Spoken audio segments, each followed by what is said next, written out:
rock and roll hoochie coo.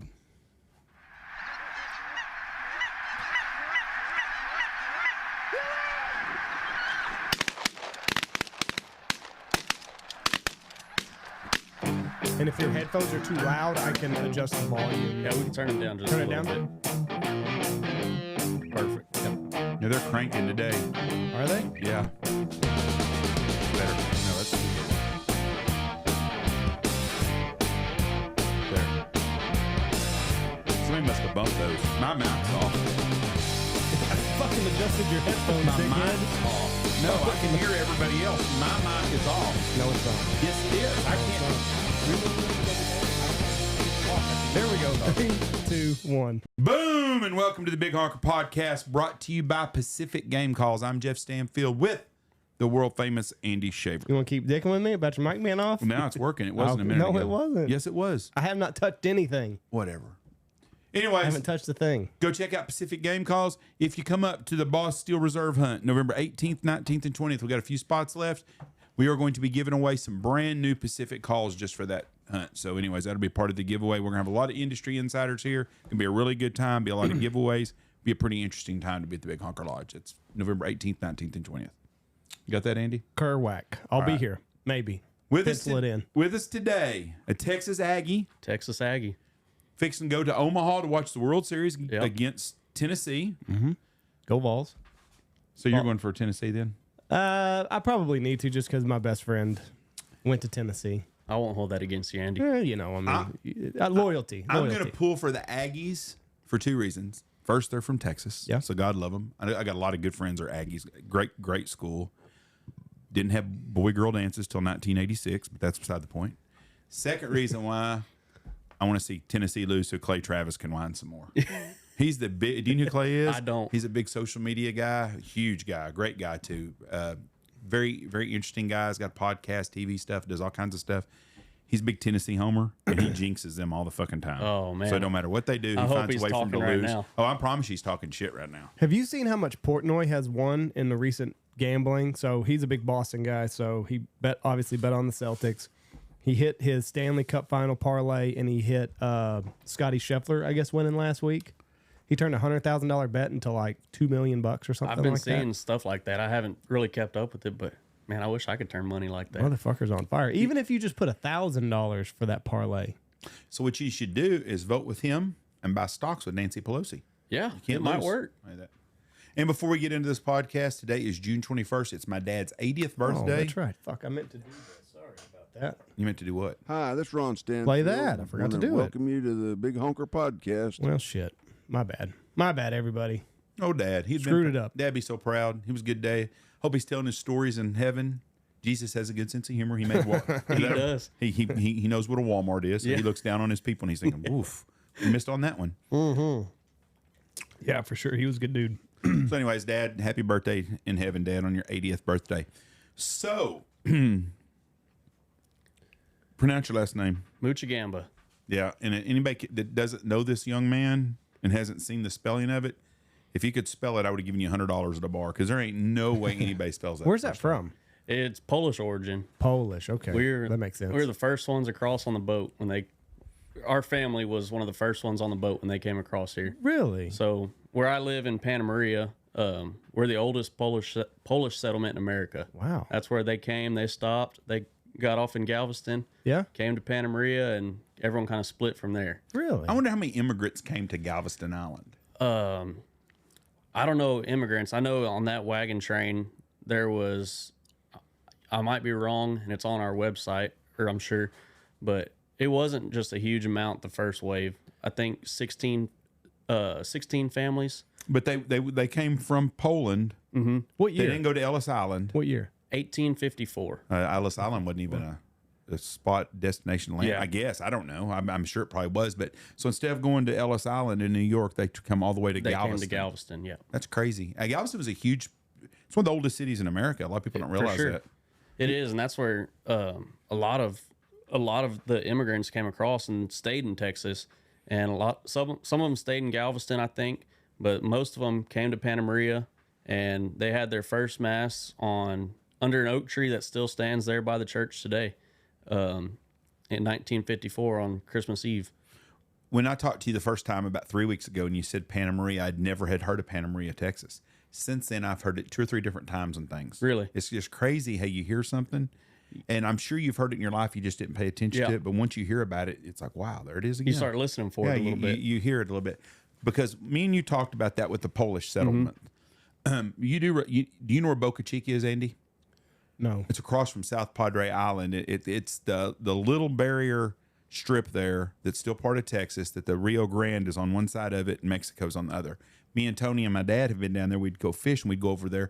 And I've watched Tony wade back and forth across the Rio Grande into Mexico while we were fishing. Everybody else was running across. Tony's going back over there.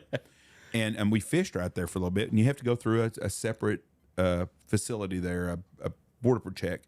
But that's the same place now that Elon Musk bought, that whole that whole area there.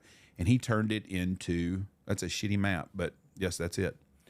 Anyways, he turned it into what is what do they call it, Starbase or something like that. What is the name of his rocket place down there? SpaceX. SpaceX. That's where SpaceX is. Well, me and Michelle a couple of years ago, we drove over there, and you can drive, and I think they're fixing to close the road, but you can drive right up to them rockets. But back before he bought that was a Polish settlement. Yes. Those people went to Chicago, and someone that was a preacher up there said, hey, we're going to build us a commune down here, and all them Polish people come down there. They built houses, and they had a 1,000-acre community there, and then they left and went north again. Better. So what do you mean you have to go through a separate checkpoint? Okay, when you're on that road right there, 4? okay, see where it says SpaceX over there? Yes. Okay, you go to Highway 4 and Highway 48. You can take a road and go on to Highway 4. There's a separate border patrol checkpoint somewhere right where your cursor's at, somewhere over there. Really? That Why? you go through, because the Mexicans can come right across that river right there, and they're there. That's in Texas. If they, But you're not having to show. Are you having to show like passports and everything? No, just like that when you're on the road between Kingsville and South Padre Island, you go through a border patrol check. But if they ask who you are, you tell them. They can ask you for your license. There's So it's not like crossing into a different country where you're presenting passports and everything. They can ask you to show your ID. Right. But they've got them there, and they got them all along the border around the valley and Rio Grande. They're all over the place. Well, that makes sense. I was envisioning like a border, going into Canada. No, Brownsville's got a border crossing. Yes. This here has a border checkpoint. Gotcha. But the reason why is you can walk right across that river right there. There's nothing to keep you from walking. There's no wall there. There's no nothing. Or there used to not be. So that's just like a highway? That's a highway. And see the river right there? Yeah. Yeah, that's Mexico. So does that spills over into this? Like that's just a bridge? There's no, there's not a bridge there at all. That's the road. That's not a very good map that you're looking at. Well, sorry. But anyways, doing the best I can here. If you go to Google Maps, you can probably push where it's Street View and look right at what we're talking about. Right. So he has SpaceX there, and then if you can pull that up on Google Maps, it's very interesting. You drive right next to them big fucking rockets. Have you been down there? I haven't. You drive right next to them rockets. I mean, you would think that you'd have to go through like security, like you would at an Air Force base or something. Supposedly now they're going to fence it off. But when we were there, you go right through their whole complex. I'll be damned. They got the little bar over there and restaurant where he's got built for his employees. All them old houses that were built that was been abandoned from 1962 or 63 or wherever the hell it was. They've all been redone. They've all got a car charger thing out front. What do they call that? A supercharger. Yeah, one of them things right there. And they all got Teslas parked in front of them and stuff. And he comes and goes all the time from there. But that is, you can drive right. It's just crazy that you could drive right next to a rocket. Well, that was supposedly where he built one of those little minimalist house. He was going to have just like 800 square foot house for himself. Yeah, it's crazy, right? Like richest man on earth, and he's living in a $50,000 house. Yeah. Heck, you could have bought one off Amazon or something. Hasn't he knocked up like 2 or 3 of his buddies' wives? I hadn't heard that. I know he knocked up one of them. He's a real friendly guy. Yeah, just everyone wants to be his friend. Yeah, sharing the wealth. Yeah. Sharing the wealth. That's right. Okay, is that your son? No, that's Elon. Yeah, it's his 17th. He's paying us $100,000 a month child support. We're happy as hell. Hope he knocks her up again twice. Mm-hmm. Okay, so here's a better view. So there's Highway 4. So right there, isn't that where we were, basically? Yep. And then that's just the river right there? Yep, that's the river right. See, it's not as close to it as it looks. But, I mean, it's close. But when you go to that Boca Chica village, that's all Elon stuff now. It used to be. It's a whole lot more than it used to be. You can see the rockets right there, even. Oh yeah, there they are, right there. Yep. Those 3 rockets. Well, they're even if you go along that road all the way, like past that, that's the main SpaceX. All that dirt property over there's got rocket pads all over it now. There's rockets everywhere. Oh, I mean, they've got a ton of rockets. And I asked the security guy, see them all over here to your right now? right there. They're right up next to the beach. That's where they shoot most of them off right there. I'll be damned. Yeah, you can tell those are rockets. Yeah, for and sure. you can drive right next to them. And supposedly now they're fixing to start locking it down where people, because of safety, I would do the same I would thing in imagine. security. But it was just crazy. You could get out and walk. I mean, you could get up and walk over to them if you Yeah. wanted to. There was nothing there. We didn't have one security guard. And I'm a bullshitter, so I'm thinking I'll have to bullshit our way through Yeah. this shit. Nobody stopped us. We drove all around and backed up, looked, took pictures, and nobody ever stopped us or said a thing to us. No And kidding. it was crazy. Is there a town there in Boca Chica? Or Not is it much just of one. He is taken and he's built kind of his own community there. It's kind of self-sufficient. He's got excuse me, over at Padre Island, which is right up there across from Port Isabel there's a bar that we go to called the Sea Ranch. It's like at their yacht club type thing. Kind of not like a Northeast yacht club, Yeah. but a yacht club, some nice boats and stuff in there. And I was asking a guy in there that waits on us all the time. I asked him, I said, have y'all seen a big influence of this stuff since they started building rockets? This was like 3 or 4 years ago. He goes, no, but we've lost some employees over there. I said, really? He said, yeah. He said, hell, they get over there and they get a big salary. They get all the benefits in the world. Oh yeah. And he said, our bartender, one of our waitresses left. They got full-time jobs now over there. And he said they work 5-6 days a week. They don't deal with no customers. They don't have to worry about making a bunch of tips. Yeah. Because they get paid a big salary and they get all the benefits.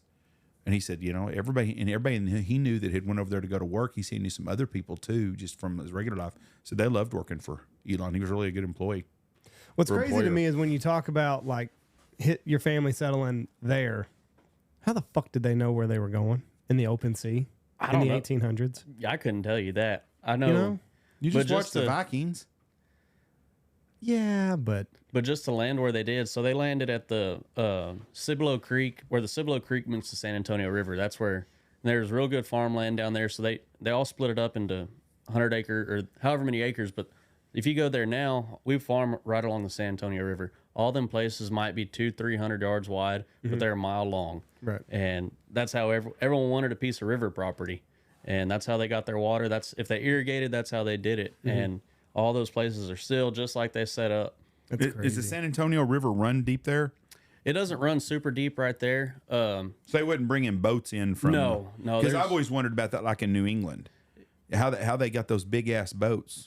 It's hell getting a John boat down the San Antonio right now. That's what I was. Some of those rivers are really deep and wide, but some of them, if you had a sandbar, what were you going to do? Yeah, this one, the San Antonio where we are. So there's Fall City right north of us. And there's waterfalls and all that through there. There's 3 different sets of waterfalls. So it's a pretty rocky bottom river. And around where we are, it gets a little sandier bottom, but you still have your rock shoals along the edges. And it ain't but 20 yards wide. It ain't a really wide river at all. That's an interesting time in history in Texas. Have you seen The Sun on Netflix? I haven't. Pierce Bronson, very good show, but it kind of talks about that like in the early 1900s because they have cars and stuff there, but they're also dealing with Indians and stuff still. Oh, yeah. And it was that whole valley area was, you had the problems with the Mexicans coming from Mexico that were pissed off because the Texas won the war there. Yeah. And then you had the Indians still they were dealing with that were mad because the Mexicans and the Texans took their shit. And then, but it's a really a very interesting show to show how life was back Oh, then. yeah. Well, I know the Vikings, they would pick up their boats whenever they made it to land and walk it however far. Like when they when they left Scandinavia and went before the raids, they went to like Muslim territory. I'd have to pull up a map or I could just pull up the video where the guy was explaining it, but like they would go in and then however far the village was, they would just pick up their boats because they were trading goods then. So it's like you can't it'd be easier just to carry the boat than everybody have an armload of whatever they were trying to trade. Can you imagine a boat that you could fucking carry and then crossing the North Atlantic with it? The worst probably seas in the world outside of Tierra del Fuego or the Cape Horn. Yeah. Well, so when they landed in Galveston, they had ox carts take all them and their belongings. And hell, right now from Galveston to where we are is 4-hour drive. And I can't imagine how long it took them with ox carts to get that far. From Galveston, y'all. But how many miles is it? It's not that many miles though. It's just hard to get to. Probably 175 miles. So it's 175 miles Yeah. still. And I guess you would go from. Well, now it's interstate and shit. Yeah, now we go through Houston, or on the you can drive along the coast to get there, but the fastest way is through Houston. You hit hell. I'm not even gonna try Fucking to, Houston's terrible traffic. I'm not even gonna try to lie to you and tell you how to get there. I've only been there 3 or 4 times. But to Galveston, and another thing though that we don't think about today is they didn't have bridges. No, To get from Galveston to the mainland of Texas, it's not just 100 yards across. Yeah. That's a good little trot. And I wonder what the Houston Ship Channel was like then. I wonder if it was real deep water because I mean we've dredged it and done a lot of stuff, Yeah. but I wonder how. That would be interesting because to go from a port like New Orleans, it's an easy deal for those people because they got into Venice and that's a big ship channel. Yeah. And it's deep and it's wide and it runs, so you can get in there real well. I just don't think of any rivers in Texas being navigable by a ship. I can't think of any. Not especially not around us. Like you get closer to Victoria, Wharton County, all that area. The Colorado River and Guadalupe River are pretty wide. You could do something with them, but as far as like the San Antonio the Nueces was I think navigable at one time. Well, they didn't have as many lakes as they got now. Yeah. The lakes have definitely changed all that. For sure. And I'd like to see a map of how those rivers started, what they started as, and what they've done now. Because even the couple years, or in my lifetime, the San Antonio River's changed a little bit. Just been in different horseshoes where water would run, and it's changed tremendously in some of those areas. Look at the Brazos River. Possum Kingdom's on it, and I think Granbury's on it. I think so. And they're probably something else, but that turns into the Colorado, don't it? Don't the Brazos dump into the Colorado? I'd be lying to you. I've never been around those rivers much. Well, Brazoria is down on the coast. Brazos might go all the way down there then. It does. I think It does so. go all the way down. So it goes all the way to the Gulf of Mexico? Yes. Okay, well, I didn't know that. So I thought it dumped into the Colorado. That's crazy, though. So y'all farm around Karn City, Texas. Yep. Is the bigger town, right? Yeah. Karn City is the city in the area. And that's where the big house is. Me and you talk about Yes, all the time. yeah. The trophy house. The mansion. It's a mansion. It's a big old house that is owned by. It's been owned by a bunch of people. It's owned.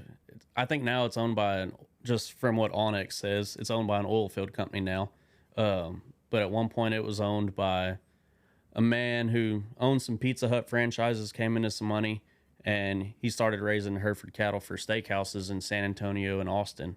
And he'd have a big sale out there every year selling registered Hereford cattle, and they'd throw a big sale and a big party. And now that went out in the late 90s, and since then it's had 4 or 5 different owners since I've been alive. It's a beautiful home. It's out of place because it's really much bigger than everyone else is. And me and Michelle were traveling. We were down there somewhere, and I saw it, and I was like, and anything that's old like that catches my attention. Yeah. So there's also a big house between Pleasanton and San Antonio, a ranch house on the left, and they do weddings and stuff. Yes. One yeah. sits up on the hill there. I know what you're talking about. I couldn't tell And you. I always, every time I drive by, so anytime I see something like that, when I get the hotel at night, there's 3 or 4 things I'll look up on Wikipedia. Yeah. And that house at Karn City was one of them. Did you tell me that George Strait at one time thought about buying, or did someone else tell me that? That's what I'd heard. That's all hearsay. I'm not going to confirm or deny, but that's what I had heard at one point. And there's been several different people that have owned it, and I couldn't even tell you. I think they're all outside investors and just wanted a piece of country living right across from a fiberglass factory. Yeah, that would suck real time. Were you at his concert in I College wasn't. Station? I wasn't. I watched it vicariously through everyone on Snapchat. I think I watched the whole concert. Really? 111,000? 110,905 That's is pretty what close to is 111. what that sticky note he was holding said. Oh, really? 110,000, biggest concert in American history. That's a lot of people That's a lot of people. going to see a 70-year-old man. You want to say something bad about him? Go ahead, No, Andy. Andy's I'm not wanting going to. to say That you anything hate bad George at all. Strait. Listen, He's about as Texan as you can get. Yeah. is he? Well, why isn't he? I don't know. I've never met the guy. What could you say possibly bad about George Strait, honestly? What could you honestly say? Tell me one reason that something bad that you could say about him. Nothing. I could pick I don't know the 100 guy. other entertainers out there. I can't think of nothing negative to say about George Strait. No. There are a lot of singers I don't care much for, but I can't. There's very few of them that I really can say something bad about.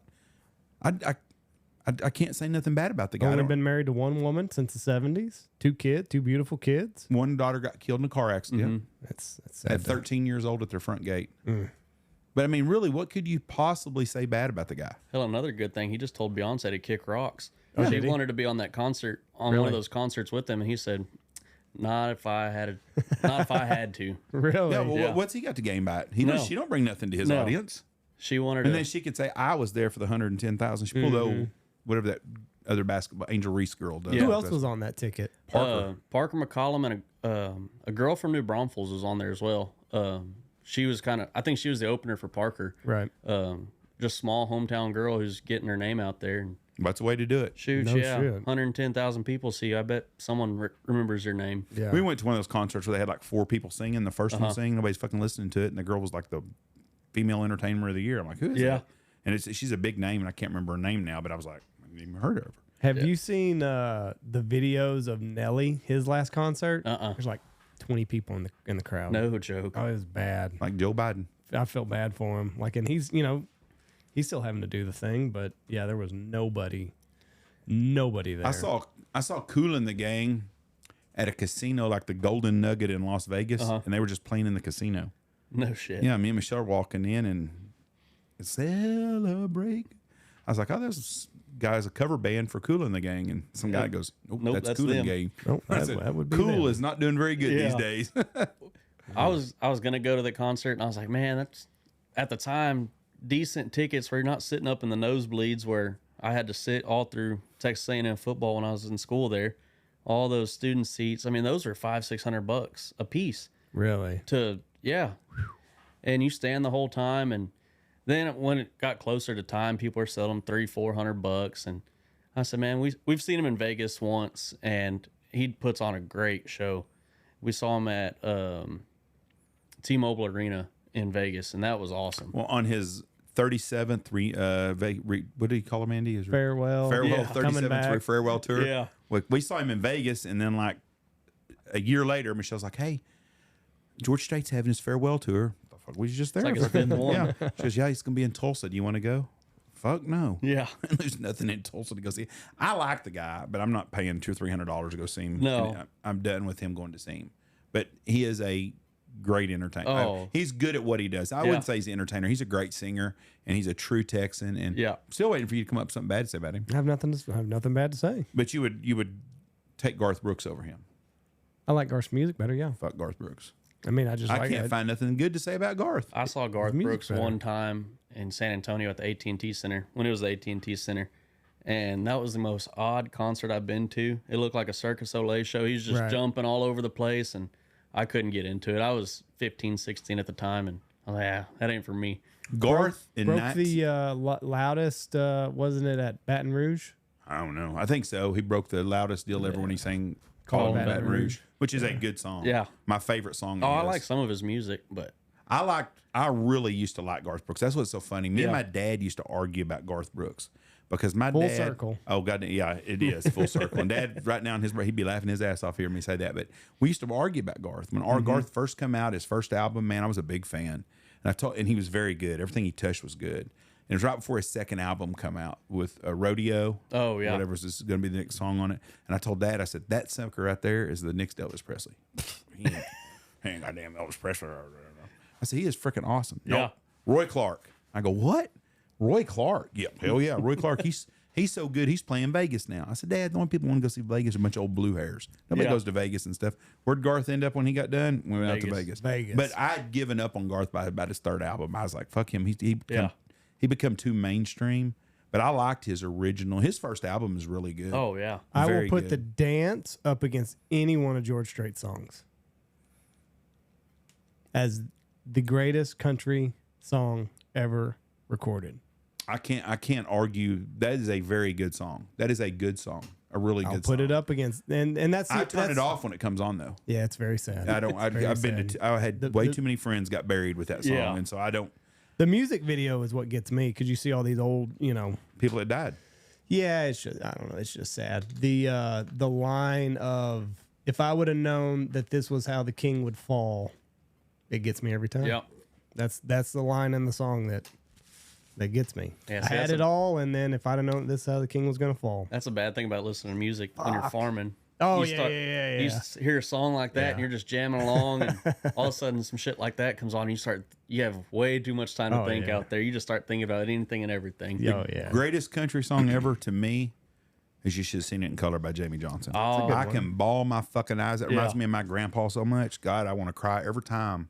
I think in that World War II, Till Gunner from Johnny McGee. I'd have to He was agree. a high school teacher from New Orleans. That gets me because that reaches home for a lot of people. And that one chokes me up. I had an idea when we got married. When I was when we were doing our planning for our wedding, that song was pretty popular, and I had an idea, and it would have totally just ruined the mood. I was gonna get my entire family on both sides, my wife and my family, get the wedding photos and put them into like PowerPoint or whatever, and turn them all black and white. And then when we met up at the altar, I was going to have whoever's taking pictures take a picture of us, put it into that, and then our picture was going to be the very last picture to see. So like, because there's I think on the second verse it's talking about getting married and everything, and I was going to have all of the entire family for as far back as we could go, all of their wedding pictures in black and white, and then ours at the very end of that in color, and then fade it to black and white. Yeah. It would have been a fucking showstopper. Oh, it would have been really cool. The problem is, and probably why you didn't do this, is because of how fucked up families we all come I'd had a from. lot. I'd had a lot of wedding photos. Because there's a lot of fucking There's a lot of married. split. A lot of people had practice wives and husbands on both sides. That would have been hard to explain to some people. Now, who's that? Well, that's her third husband. Yeah. Oh, okay. Oh, that's what we laugh. God damn, she was busy. That's the fourth time we've seen her face. Well, up I would have. Well, I don't know how to have done that, but so see, that's probably why you didn't do it. You started thinking, "Oh fuck, that's Well, because it just- somebody's gonna get in a fight over this shit." yeah. I don't know. Maybe I'd have had to limit it to like paternal and maternal grandparents. I don't know. I don't know how to have done it. So you're sticking at the dance as the greatest country song ever. I think so. Yeah. It's a really Jamie Johnson's song would be my first one on country. There's a lot of good country songs that probably are not huge songs that I think are really good songs. I'll tell you a really weird song I like is John Party's is it Boots on the Floor? Yeah, Boots on the Dance Floor. That is a great song. That's a good one. I mean, it's not a greatest country song ever, but that's a really good song. Gary Stewart's An Empty Glass. That's a good a great song. I mean, yeah, they're all great songs, but I don't think that they're better than the dance. No, the dance it resonates different because it's such a sad song. It's funny. My buddy Mark Reed, who's long gone, we'd been out one night and he danced with this overnourished girl a couple of times. He'd been drinking a bunch, and like the next day we were giving him shit all day about her. Yeah. Oh, damn, I ain't gonna see her again. It don't matter. Blah blah blah blah. We go to this bar, and here she comes waddling over. She had to stick her arms out tough. She's walking and rolling. She's a big old girl. She come rolling up there, and she's like, "If they play our song, we have to dance again." And Mark goes, "Our song? Well, yeah, our song, the first song we ever danced to. We'll remember this forever." And I started laughing. Jesus. It was the dance. He just happened. She asked you to dance. That was their song. Then after that, so every time we'd hear that song come on, there's your song. Yeah. Yeah, Fatty Patty wants to dance. God damn. I was gonna because I kind of stole it from his music video. Oh yeah. Oh yeah, I'm gonna get me to crying, Andy. A way to kill the mood, Andy. Right. I was gonna have it start here, and then like show.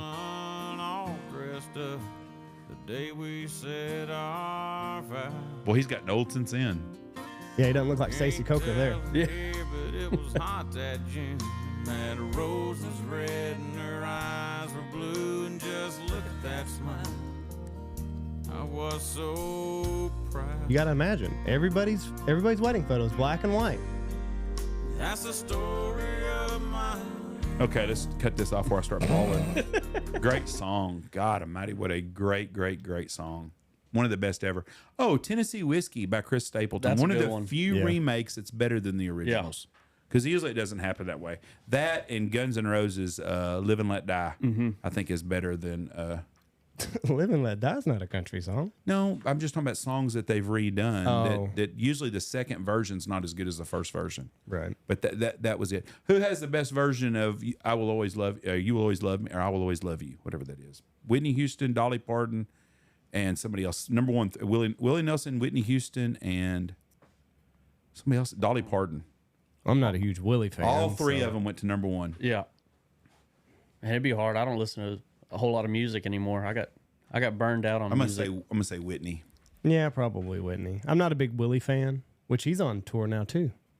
He's like 113 Your or mom something. wants to go see him. She goes, we got to go see him before he dies. Fuck, he's going to outlive both of us. Have you ever seen him live? When I was a kid, my dad played with him in 1976, I think, and we went. Oh, really? But that really don't count. Fuck, I didn't know shit about it. I just crawled around on the stage by him. But that would have been the only time that I ever was around Willie Nelson or listened to him. I like Whiskey River, the live version. I don't like the slow old version. I like the remade version he done of it. I wonder if he's got to be sitting the whole time, right? Like he's fucking Willie? like he Shit, can't you would be think he can't so. be standing up playing a guitar. Surely at these concerts he's sitting the whole time. You got him an easy chair up in front of the microphone. Got And, to. I mean, he's not. He gets free pass on everything. yeah. He's a terrible singer. He's a great songwriter. Yeah. And he can play the shit out of a guitar. He's got a song that I really like. I shared it on Instagram on a song the other day, or on a video. It is a great movie, a great song, probably his best song he ever had. Yeah, he's sitting the whole time. Yeah, Yeah, here he is. I see a couple TikToks and he's always, May 11th, so about a month ago. my damn Whitewater Amphitheater, New Braunfels, Texas.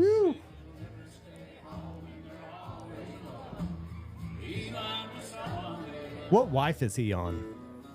Fuck, I don't even know if he's married. I think he is. That poor old man looks rough. All of Me by Willie Nelson is yeah. by far his best song. Jesus Christ. He looks like he's got formaldehyde in him. But he doesn't look any different than he did He does 20 too. years ago. Yeah, he does. I was He's, saying not that's the much- only Willie Nelson I've ever known. Yeah. I mean, he was old then, but he's No, 20 there- years ago. He still looked. because he just turned 100, or Fuck, I'll have to look and see how old he is. But they just had a big birthday party for him in Austin. I thought yeah, He's 90. 90. Yeah, because I 91. Yeah, because 91. that was the big. He had a big. I think he had a big like party. Yeah, type he had a thing big at 90. party. Him and Snoop Dogg singing. And, Well, if they cremate his ass, Yep. you better get out of the way. No Fucking get joke. high from the ashes. He's only on wife number 4, so that's not bad. Well, fuck, he's outlived probably every one of them. yeah, First wife was 52 to 62. Second wife 63 to 71. Third wife 71 to 88, and now 91. They got married in 91. And he's still married. She's alive I still. believe so. You think he's pulled a Belichick? Annie D'Angelo. What do you think about that? Because I've heard a lot of people have really got problems with it. I don't really give a shit. What do you think? Bill Belichick's dating a 24-year-old girl. He's 72. She was an LSU cheerleader. Then she was a New England Patriots cheerleader. man, I got a hard time with that. I mean, You have a heck, hard time with it, or do you care? I mean, it doesn't bother me. He can do what he wants, but hell, I just started dating again, and hell, it feels weird even looking at a girl who's 21. I'm 20, just about to be 25, and that's a lot of age difference. And I think about it, I got 2 younger sisters in college, and they're like, "Oh, she's my age." I'm like, "Oh, that doesn't feel right." 24, 72. I know what she's good looking. She's an attractive lady. Yeah, She has a vagina. yeah, I mean, is that basically where we're at? And he's got money. Are we all fair on that? Is Yeah. that pretty fair, Andy? Yep. That's what it's about. 100%. Why not? We had an issue like that happen here in town, and had a lady raised hell with me because I was a judge. I wouldn't do nothing about it. I'm like, and he was a lot older. He was probably 85, and she was about 30. And she's like, just raising hell about it. And I'm like, what do you want me to do? Well, y'all got to do something about it. He's only dating her for one reason. I said, yeah, and she's dating him for one reason. exactly. He's a World War II veteran.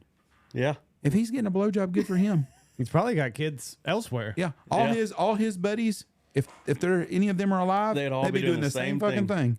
He's sane. He knows what he's doing, and he's happy. So I don't understand what the big problem is. That's my way it deals with Belichick. She's an adult. He's an adult. If they're both happy, knock it out. Now, I would not do that because I would not be able to have a conversation with this person. I would think you could find someone 40 years old that's still attractive, that still Yeah. wants your money, that at least you'll have something in common something with. to talk about. Yeah, a little closer. I what the fuck would you talk about? The 24. For me, you're 25, so it's not a deal. But for me, 24 years old, there's a big disconnect. Yes. To dating someone, I can have conversation with people that work for me that are that age, or my friends that are that age. Got no problem with that. But to date and have, you can't talk about history. No. Things that are interesting to me, they would not be interested in. Oh, for sure.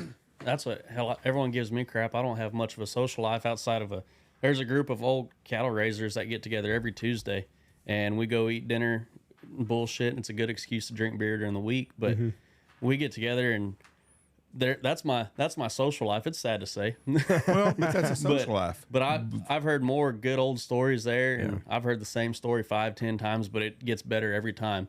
And when you're that age, you'll tell them same stories that you heard from them guys. For sure. Yep. And I've learned a lot from them, and they've taught me a lot of shit that I wouldn't have known. Just being out there in the world on my own, they're a warning label. Some of them are a warning label. Here's what not to do. Yeah. Now, you can learn a lot. There's a lot of wisdom there. Well, every town's got a cafe. Yeah. And every town, if you go into, there's a group of, Dad used to call them loafers, bunch of loafers. They don't do shit no more. They call them loafers. And then Dad, and Wrinkle Pecker Club is what Blake calls it. Yeah, Wrinkle Pecker Club is what Blake calls it. Table of Knowledge is what Clay Reed calls it in Archer City. My dad used to call it the round table. Yeah. Making all the world's decisions. That's what Dad said. We're going to the round table. But it's funny, my dad's last 3 years, he didn't miss any fucking days. He built his whole schedule around going to sit at the round table. And I used to always think, God dang, Dad, you got better shit to do. Them old fuckers there ain't got nothing going on in their lives. You do, you know? But then as I get older, you miss people your age to visit with and to talk about, because you have things that you can discuss and talk about that nobody else is going to get anything about. Well, that's the thing. Around us, there used to be 2 or 3 different spots in town, little Mexican restaurant. They'd all get together and drink coffee in the morning. They'd sit there for 3, 4, 5 hours and just drink coffee. They'd get there when they open. Yeah.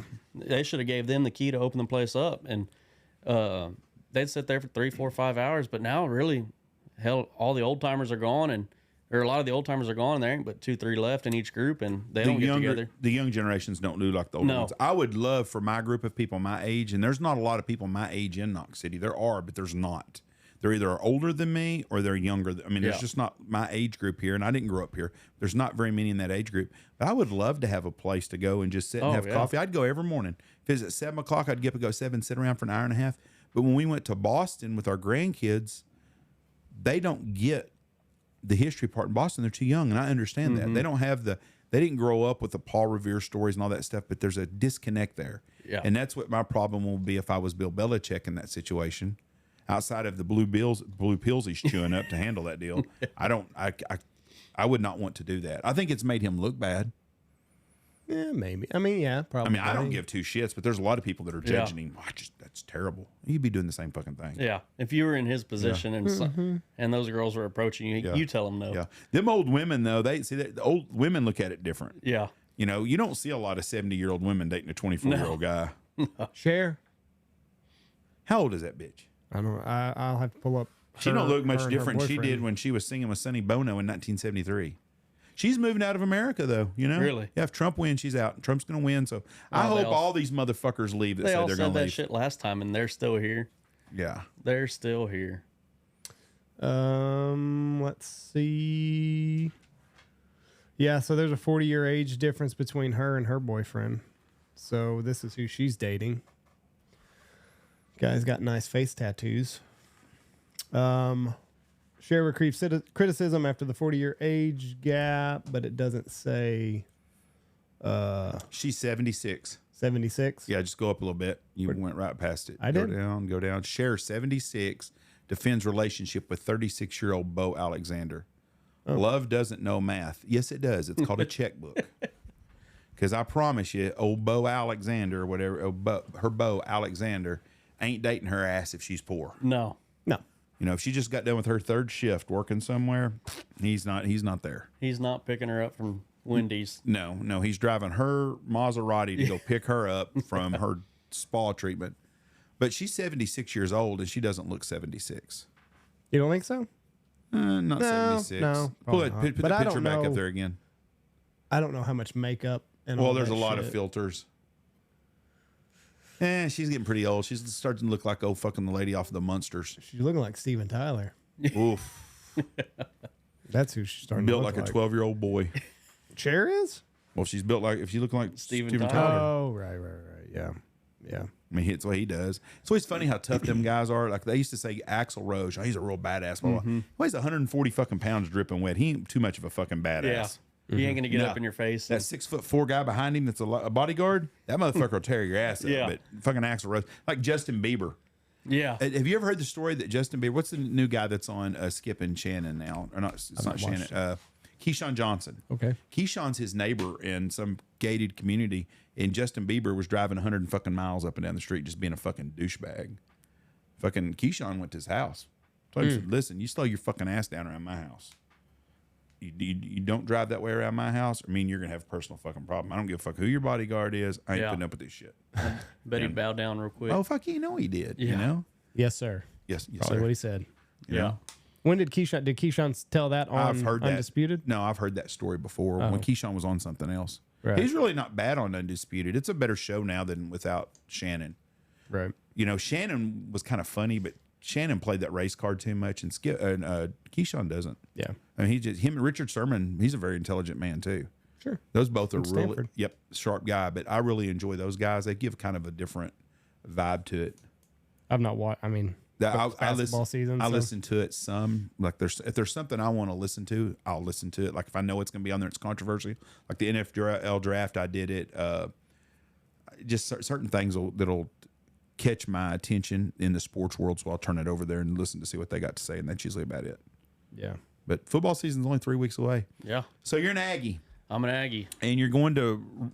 It's not Rosenblatt Stadium no more, is it? Charles Schwab. Charles Schwab. It used to be Rosenblatt, but I think they built a new one. Who were the favorites in this series? Tennessee, I think. It's all that's left. Just two big boys. Tennessee's going in #1 seed. Oh, they are. They got that guy's got that fucked up mustache that pitches Yeah. for them. They said this is the first time a #1 seed has made it all the way to the finals. Oh, wow. In a long time. Yeah, I think so. At least a long time, if ever. Oh no. There's been some #1s that have won it. That was just a headline I saw. Who saw won it last yesterday. year? LSU won it last year. Yes. And I don't think they were a #1 seed, but they had that Paul Skeen kid, and he was Yeah. untouchable. They beat Texas last year, I think. Is he dating? He's dating that Livia or Livy Dunn. Livy Dunn, yeah. Well, she's a smoke show. God Huge, bless yeah. him. She's 24. I might date her. You know, it's what's funny though. You don't ever see none of these 24-year-old girls dating rich old men. No. It's always I mean, you don't see any rich 24-year-old girls dating rich old men. Yeah. It's always the poor 24-year-old girls dating a rich man. Now, Salma Hayek married a guy that's a billionaire that was older than her. Mm-hmm. You got something to work for if you ain't got no money. Yeah, that's I'm looking up the #1 seed. The man curse is over. The Mississippi Billy State Goat won't- curse. The #1 overall seed in college. Real or imagined by sports fans. Some unexplained trends. Yeah, that's what it says here.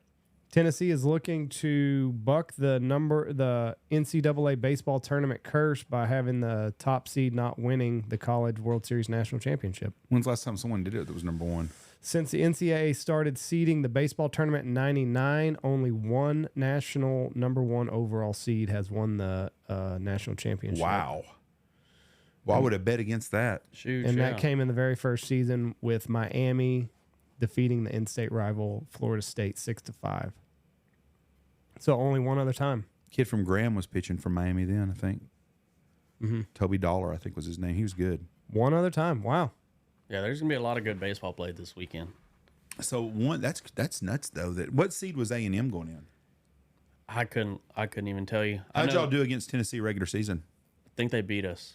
I Y'all think. just play them one time or twice?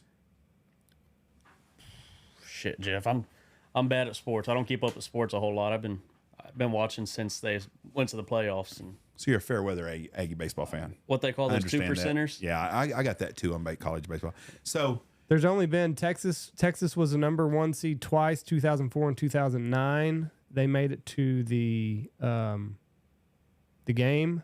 and 09's the year that they got screwed because they only had to get beat once on Sunday. They didn't do the 2 out of 3, and they Oh. hadn't gotten beat the whole It was time. just one game. And instead of being a double elimination for them, they got lost once and they were out. And I then think that was LSU that beat them. Yeah, it was. And then Wake Forest ended a 3-year drought of #1 seed, and they just made it to the tournament, earning a berth in the World Series. So Wake Forest and Texas are the only two teams Texas, that have even played for the title. we were at St. George Island that year.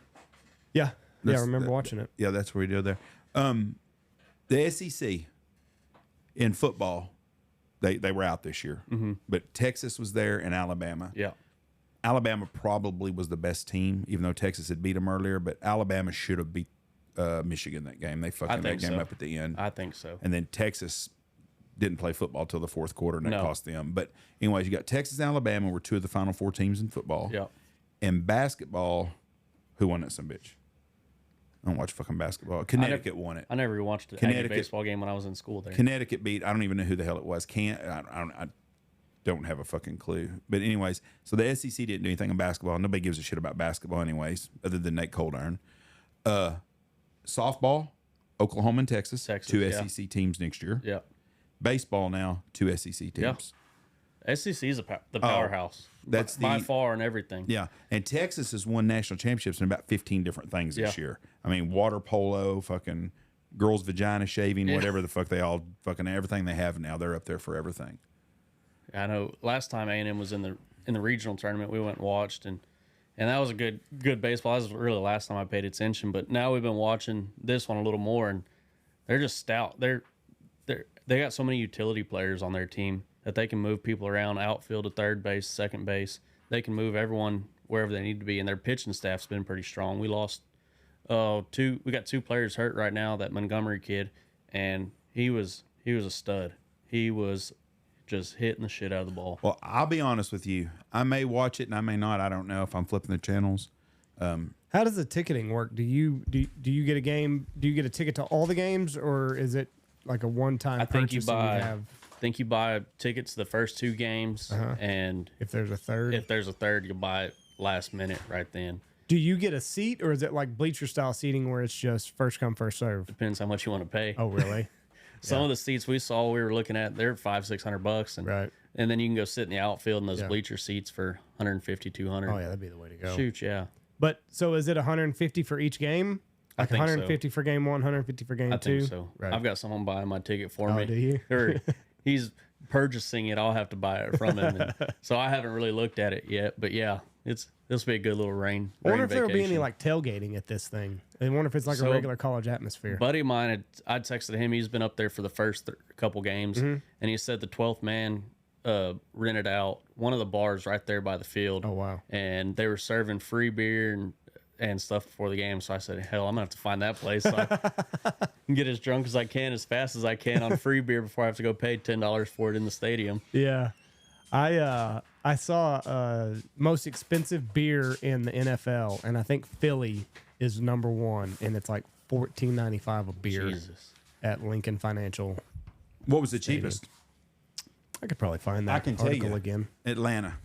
They were down there, I remember. Because that's one of the things that is it Arthur Blanks that owns the I think so. Falcons, the Home Depot guy. He said that's one thing they want to do is make food affordable for families to come to the game. Well, hell, we went to the Super Regional when they were playing in College Station a week ago, 2 weeks ago, and hell, a 16-ounce Michelob Ultra was $11.95, and Really? $12 a beer. yeah, Jesus. I'm telling you right now, universities, that's the best way to go if you want to make money. shoot, yeah, The government subsidizes 25 to 30% of all the kids that go there. You got 10% of the kids are rich kids whose parents are giving money to the university Yeah. anyways. And you can charge whatever the fuck you want. You don't have enough parking spots for anybody, so you build another building. oh, You hell, can't park at any university in the country. I remember my first day of college up there. I left my house 2 hours before class. I had an 8 a.m. class on a Monday, and I drove around the parking lot for 2 hours. Right there, the parking lot around Reed Arena is where all the underclassmen parked, and I drove around for 2 hours, and I finally said, "Fuck it, I'm parking in a handicap if my truck's gone. We'll That's- figure it out later." Pay to get it out? Yeah, Payne did that at Tarleton one time. He came home for the weekend. He went back to school, and he called me and go, "What are you doing?" He said, "I'm looking for a parking spot." So I said, "Well, call me when you get to your room, and then go to bed." That's why I'm going to go to bed waiting up for him. Calls back like 45 minutes later. I said, "You get in your room?" He said, "Fuck, I'm still driving around." I go, "You're shitting me." yeah. So I said, "Just park that son of a bitch anywhere." He goes, "Well, I'm not supposed to park." I said, "Park that fucker." If they haul that son of a bitch away, I called the school the next day. I said, "Listen, you sold 1,000 people parking spots and you got 780 parking spots." Yeah. I said, "You can't give fucking kids tickets for this shit if you don't have a place for them to park." Oh, to only sell enough parking spots that you have. If you've got 800 parking spots, so 800 parking Yeah. permits. It's bullshit the way they do people. Hell, I had one class on main campus. All my classes were mostly on West Campus where the ag buildings were. and had one class on main campus. So I'd park at the subway across the street, eat lunch, and say, "Oh, I'll be back in an hour." And Right. I'd park there and hope like hell my truck didn't have a ticket on it from the city. It's crazy how they did that. And what's A&M got? 60,000 students? Something like that. I know it went up right after I left. So I was there from 18, and I graduated in 21. So I think A&M, Ohio State, and Texas are the three biggest colleges in I America. think so. It's gotten big. A&M, it's changed a lot. I first started going there when we were third, fourth grade for judging competition, 4-H judging competitions, and I didn't realize it back then. But you start looking around where these places are, and everything's changed so much up there. I bet it is. I don't even think that. I think the biggest school in the state of Texas. Take a guess. What do you think the biggest school in Texas is? Like, Enrollment, Size-wise? college, oh, student wise. What do you think would be the I'd biggest? have to say A&M. What would you say? the way you're framing it, I know it's not going to be an obvious one. Well, that's true. And I don't know for a fact, but I'm pretty sure it is. We're going to look it up. I think. I'm going to go, hold on, I haven't got to fucking Okay. guess yet. All right. Houston. I think that it is San Antonio Junior College or San Jacinto or whatever the junior college is in San Antonio. Yeah, San Jacinto. I think has like an enrollment of like 80 or 90,000 students, but it's a lot of online shit. I think that is it. The Jets had the cheapest beer at $6.25. Oh, yeah. And Falcons Atlanta are down there, and too. Detroit, all three at $6.25. That's still expensive for a fucking beer. Shit, yeah. What's a 30-pack of Ultras cost? $30. Oh, about $32, $36. So $1.05, $1.10 a beer. Yeah. So they're getting them cheaper than that because a store's selling them. Keg. A store's selling them. They're probably buying them for 50 cents a can. Yeah. Okay, and that's what them schools are doing. So they're taking a 50-cent beer and they're marketing it up 100%. Well, how they I mean, get no, you, I mean 500%. how they get you at A&M is, oh, here, buy this 16-ounce Yeti cup. Yeah. That's got the A&M logo on it. Buy this 16-ounce Yeti cup, you get a free beer. Well, the first beer is $30. Yeah, They're not giving you, oh, here, Right. we'll give you half off this Right. the next beers. No, shit, no. okay, I was wrong. 50 cents a beer would be 10 times, be 1,000, or 1,000% markup. Yeah. That's crazy. That's where your money's at. And look up the biggest enrollment in Texas college wise. Now, these two made sense because you're in LA. So, Philadelphia LA is Chargers- not a wealthy town. No, not by any means. But I could get that, being in LA, everything's expensive there. Vegas, they're going to rob You know why Philadelphia's is so high? Probably to deter people from Bingo. fucking drinking. That's exactly what it is because they say they got the worst fans in They're America. terrible. That's Yeah. That's a cool facility though. That Those link. snowballs at Santa Claus. Okay, what am I looking up? Biggest enrollment in. Yeah, biggest enrollment in Texas, Okay. college wise. It's UT and A&M one or two flip flop used to be, but I think there's a junior college in San Antonio that actually has more students enrolled than either one of those. Either San Jacinto or Alamo Junior College, I want to say. Maybe it's Alamo because San Jack is not there, is it? Is it in San Antonio? I think so. I think Okay. they have a campus there. Okay. A&M. 74,000. University of Houston. Oh, they don't have any of the junior. They don't have none of the JUCOs on there. That's why. Well, But because it's a university, and they're not universities. sorry. So look up the college with the biggest enrollment and see if it says any different. I did. No, that's universities it looked up. I did college. Biggest Oh, college enrollment okay. in Texas. Okay, well that's why, because it had universities.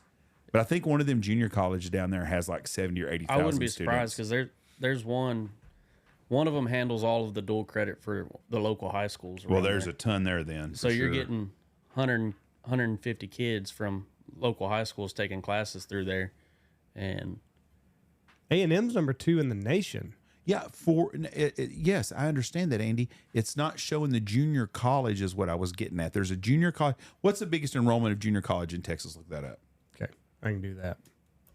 100%. But there's a college down in San Antonio that had just a shitload. That makes sense. They got Lone all Star College System 68415. Okay, well that's what it was. It's not as big as A&M, but it's 68,000. yeah, Still big. That's a big. That's a That's lot a of bunch kids. of kids.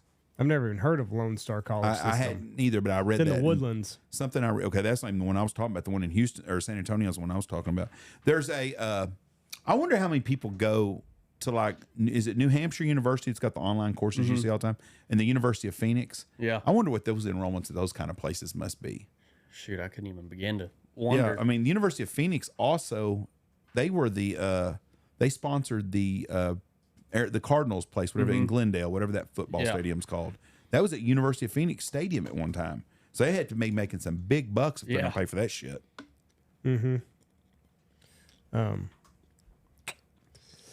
It says they're at 60,000. I figured it'd be more than that even. Maybe Tuition must be high. 67,000 is University of Phoenix. Y'all are cattle farmers, and y'all also dabble in the dove hunting now. We're getting there. This will be our first year trying it. We've dove hunted for as long as I can remember, just as family buddy groups, and we row crop farm majority of our stuff. And I take care of mine and all my grandma's cattle. So between us, we run about 100 head, but we row crop about 1,000 acres. And in 2015, we planted sesame for the first time in 10 years or so, and it's like crack. We hunted the last 2 weeks of the late season, and I think we killed over 3,000 birds between just a couple groups every day. Right. And we figured out then, we're like, holy shit, we could do something. We could do something here. And when I got out of college, I managed a ranch for a little while, and then went back home, started farming with my dad again, and he said, hey, we're going to figure out some way to diversify our operation. And so I looked at running yearling cattle, and it didn't really pencil out right then, and hell, I wish I would have now with the way the cattle market is. But so I said, well, hell, let's plant sesame, milo, and all that, and sell some dove hunts. And so we're trying that this year.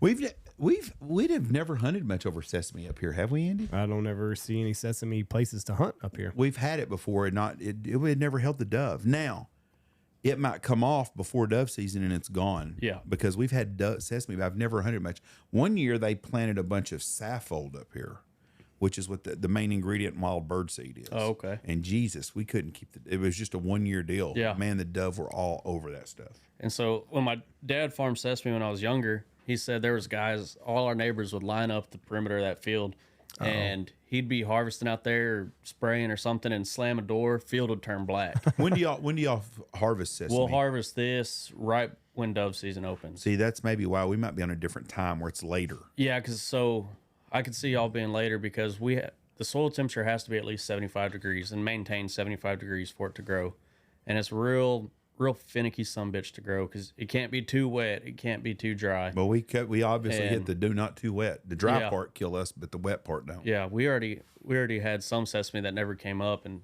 we let insurance take care of that on some stuff we have further west. So this 8 or 10 inches of rain they're calling for y'all to get next week will not be good for y'all. Oh, it won't be bad now that the sesame's up and growing. Okay. It won't be too bad. It'll make everything a sloppy ass mess, but it's not going to be too bad. And I'm not going to turn rain away. No. Because That's the way we are up here too. we've missed all those rains. Everywhere around us has gotten rain except us. We've had until yesterday, we had 2 inches since April. Really? And we've been super dry. We're sitting on almost 30 inches since January 1 here. Really, that's how we were. Which is wet for us. That's how we were last year. We had, I guess we started getting rain in March, right after we planted corn, and we had 36 inches of rain last year. Michelle is a yard nut. Our yard is immaculate. Mm-hmm. Michelle waters it. She plants flowers. We have all kinds of shit in it, and I pay a guy to mow it. Yeah. And weed eat it because I don't do none Yeah. of that. I used to. I don't. He's good at it, and he does a good job at it, so I let him do it. But we have not had to water our yard this year, and I can't remember us not watering our yard. And Michelle's already put all of her pumpkins up. She plants pumpkins in our yard for decorations. It looks wow. like the Charlie Brown's pumpkin patch in my front yard does. And she's already got all of her, and they're already coming up. And I'm thinking, fuck, oh my God, poor guy. He has to mow around that and move them vines and stuff. Shit. These big ass pumpkins, it's a pain in his ass. But we've already got vines going everywhere. The lodge here looks like it would in April. Normally it's green and beautiful. Tony's mowing and weed eating right now. We're having to mow twice a week, and I hope we have to keep that up all the way through fall. Shoot, yeah. But we haven't. That's usually by now we're starting to burn up already. Well, last year I decided I was going to get in the custom hay business, so I went and bought me a tractor and baler, and we were wet all the way up until, I guess, July 1st, and we had 30-something inches of rain. Hay got rained on, and I said, oh, shit, this will be all right. I'll be cutting hay till December. Well, that turned off in July, and I made 1,000 bales from June 1st to July 15th, and that was it. I couldn't get another cutting if I wanted to. I'm wondering what the hay prices are going to be like because we're all out of the drought up here. Mm-hmm. And I think Oklahoma's out of the drought. Yeah. I think Kansas finally has been getting good rain. So I'm wondering if there's going to be a big run on hay again like there has been. I think a lot of people are putting hay up this year. They're going to hold on to it as much as they can. And like we've been putting hay up for the last 10 years. So we kind of keep our personal supply pretty high. Do you rotate it out? We try to. Or do you have some 10-year-old hay? Oh, well, I'm sure there's some 10-year-old hay. We're not great at it. What gets me is I'll go bale some peanuts sometimes. These guys got to get this peanut bale. Got to bale that straw. And then you drive by a year later and them same bales are sitting there rotting and stuff. I'm thinking, what a waste of money to go get that shit out if you're not going to do nothing with it. We do pretty good about rotating our stuff out. We do have some stuff that's been sitting for 4 or 5 years and it's starting to fall apart. And so now we've gotten into the mindset of, hell, if we got extra, we're selling it. So, Yeah. What's a round bale going for right now? Oh, I'm selling some blue stem grass mix for $80 for 5x6 bale. They're picking it up. I'll deliver it for $10 a bale extra. How far? Inside 50 miles. Okay. So if not over 50, they're going to have to come get it. If they'll come get it, or I'll deliver it or put it on an 18-wheeler. If they're getting 2 loads worth, or if they're getting 60, 80 bales, I'll put it on an 18-wheeler and ship it out. There's a lot of hay shortage from the fires in the Panhandle Yeah. because a lot of people gave their stuff extra, which is a great thing. I saw some guys in town had a bunch of round bales on a truck, and I fucking flagged them down, got them pulled over. He's pulled over, and I was going to pay for their gas. Yeah. From where we are to where they were going, and I was going to give them a couple $100. I thought it'd be nice and stuff. And a guy got out and said, "You taking that to the Panhandle?" No, we're taking it to a ranch over here. So we sold it to some guys in Oklahoma. I said, "Okay, never mind then." Come back to the deal. Michelle goes, "Did you give them some money?" I said, "Hell no. They're taking it to Oklahoma. They sold that shit." Yeah. I said, "They weren't good." Shit, She yeah. said, "Oh, I thought they." I said, "If I was them, I wouldn't have said shit. I'd have just drove all through all these small towns. People to keep giving you money." No shit. Put a Texas flag on the back of them bales. And Yeah, go. yeah. shit. Pray for the Panhandle. Where'd you Yeah. get that? Where'd you get that money at, Tito? Shit, $3,700 and $100 bills given to me Yeah. by Texans today. A buddy of mine planted a bunch of hay grazer, and he said he's getting 8 bales an acre. Oh, I planted hay grazer April 14th. And that shit I should have got my first cutting off it by now. And it's about as tall as a stable top. Really? It should be touching the roof, but it ain't. He said he's seen Somebody 3 or locals 4. cutting it, Yeah, Gus West. and he's getting how many? 8 an acre. That's good. That's really good. It's real good. Said most of the old timers say about 3 to 4 is about what you can Yeah. kind of depend on. So 8 bales bales per an acre acre. at $80, $640 an acre. Well, I don't know what the price on hay grazer. Yeah, would well, be. hay grazer, you Probably can more. sell, you can sell that shit for 100, 125 a bale. Okay, let's say he's getting 100. Still $800 an acre. Shit, yeah. If you got 100 acres, just make a pretty good little chunk of change. And I guess you can get a second cut on it. Yeah, so if it keeps raining like it is, you can get two to three cuttings off of it. And now normally your first cutting will be your best. Right. And then second cutting is really good. But second and third, it gets kind of scarce. They planted a bunch up here about 5 years ago, and it rained a bunch in September and October, so they couldn't cut it. Yeah. Couldn't cut it. And now I said something about some we're gonna kill tons of birds over that, Andy. We ain't gonna kill shit over them. Shit, yeah. Fuck yeah, them seeds got on that shit, and when they could finally cut it, and then when the seeds hit Mm-hmm. the ground, the geese stayed in all year long. I was like, I told you guys, y'all don't listen to me. Yeah. When I was a little kid, they had a big hay grazer field over by Lake Diversion, which is a private lake that Stan Kroenke owns at the Rams. They bought the Wagner Ranch, and the Lake Diversion's on it. And they had about a 200-acre hay grazer field right off the Wichita River goes back up in okay. there. And the fucking ducks one year, they had a wet year, and they couldn't get it cut in the same type of way.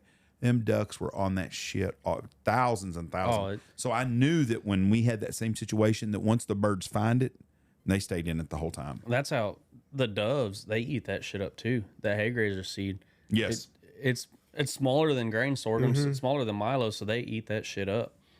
And it does. I had a buddy that had a field. You drive by it, and it's right across from the Walmart there. You drive by it, and there'd just be doves all day, every day during dove season. So you're doing day hunts is what y'all are Yes. going to do. Yeah. What are you charging for a day hunt? Right now, we're looking at charging $150 per gun. And that's how far out from San Antonio city limits? 45 minutes. 45 minutes from San Antonio for 150 a day. That's the way to go on these. Yeah. I tell people that all the time. We don't do day hunts. We're a long way from anybody to come hunt. We don't do day hunts. We do just package hunts. But there's so many people around Houston, Austin, San Yeah. Antonio, Dallas, Fort Worth that are doing day hunts that are close to town. So for 45 minutes, they can come to you. Which phone number if they want to call you? You can call me at 361-649-6238.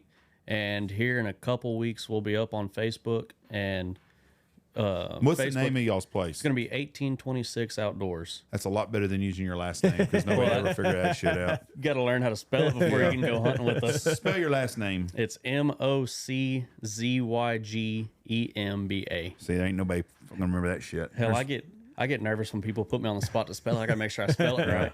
But your first grade teacher was like, "Son of a bitch, we got this kid." Well, the good thing is, I'd have called him Moose. He had a nickname. Hey, Moose, come here. yeah, that's what my mom was a teacher in our school for about 20 years, and they called her Miss Moochie forever because Moochie. Yeah, they could never figure it out. But yeah, so we're excited. We're gonna try it this year. We're gonna start off with doves, and our deer population and hog population has gotten so out of control on these crop fields that we're looking at maybe selling some hog hunts, some thermal hog hunts, or whitetail meat hunts. Do y'all have a nail guy anywhere up there? Is that too far north? Funny you say that. A couple weeks ago, there was a high fence that either water gap washed out or something, or gate got left open. There's a Neil guy got hit on the side of the road about 10 miles west of Fall City. That's a big old fucking animal to hit. It's like hitting a damn moose almost. Yes. No, we're too far north for him to be running fair game. Have you ate one before? I haven't. They are excellent. I haven't. Very good eating. I've animal. heard very mixed reviews. Some people love them. Some people hate them. The ones I had was really good. They chicken fried it. It was okay. It was really, really good. And I'm not a big game eater, so I don't like gamey stuff.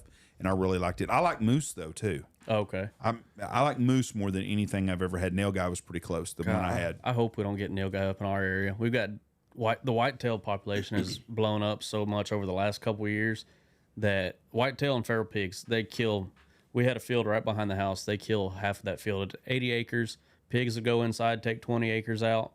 Deer would go around the outside and knock another 20 acres out. What are the nail guy real bad on that? Nail guy, they just tear shit up. I know some guys in Oklahoma that ranch right around Wichita Mountains, and they've got a lot of elk. Oh, and this one guy's got a lot of elk, probably 100 head on him, and he hates them. Oh, They tear up so much shit. they tear shit up. They're just such a big creature. Like they jump fences, and if they can't clear it, they're just gonna run right through it because they can. And so they'd tear shit up, knock feeder. I've seen them knock feeders over a couple different times on some pictures, but our deer. We don't need any more outside help destroying our shit. You imagine buffalo, how much shit they tear up? Oh shit. It'd be unsustainable. You can't keep them in a 5-strand barbed wire fence. They'll walk right through it. There's a place.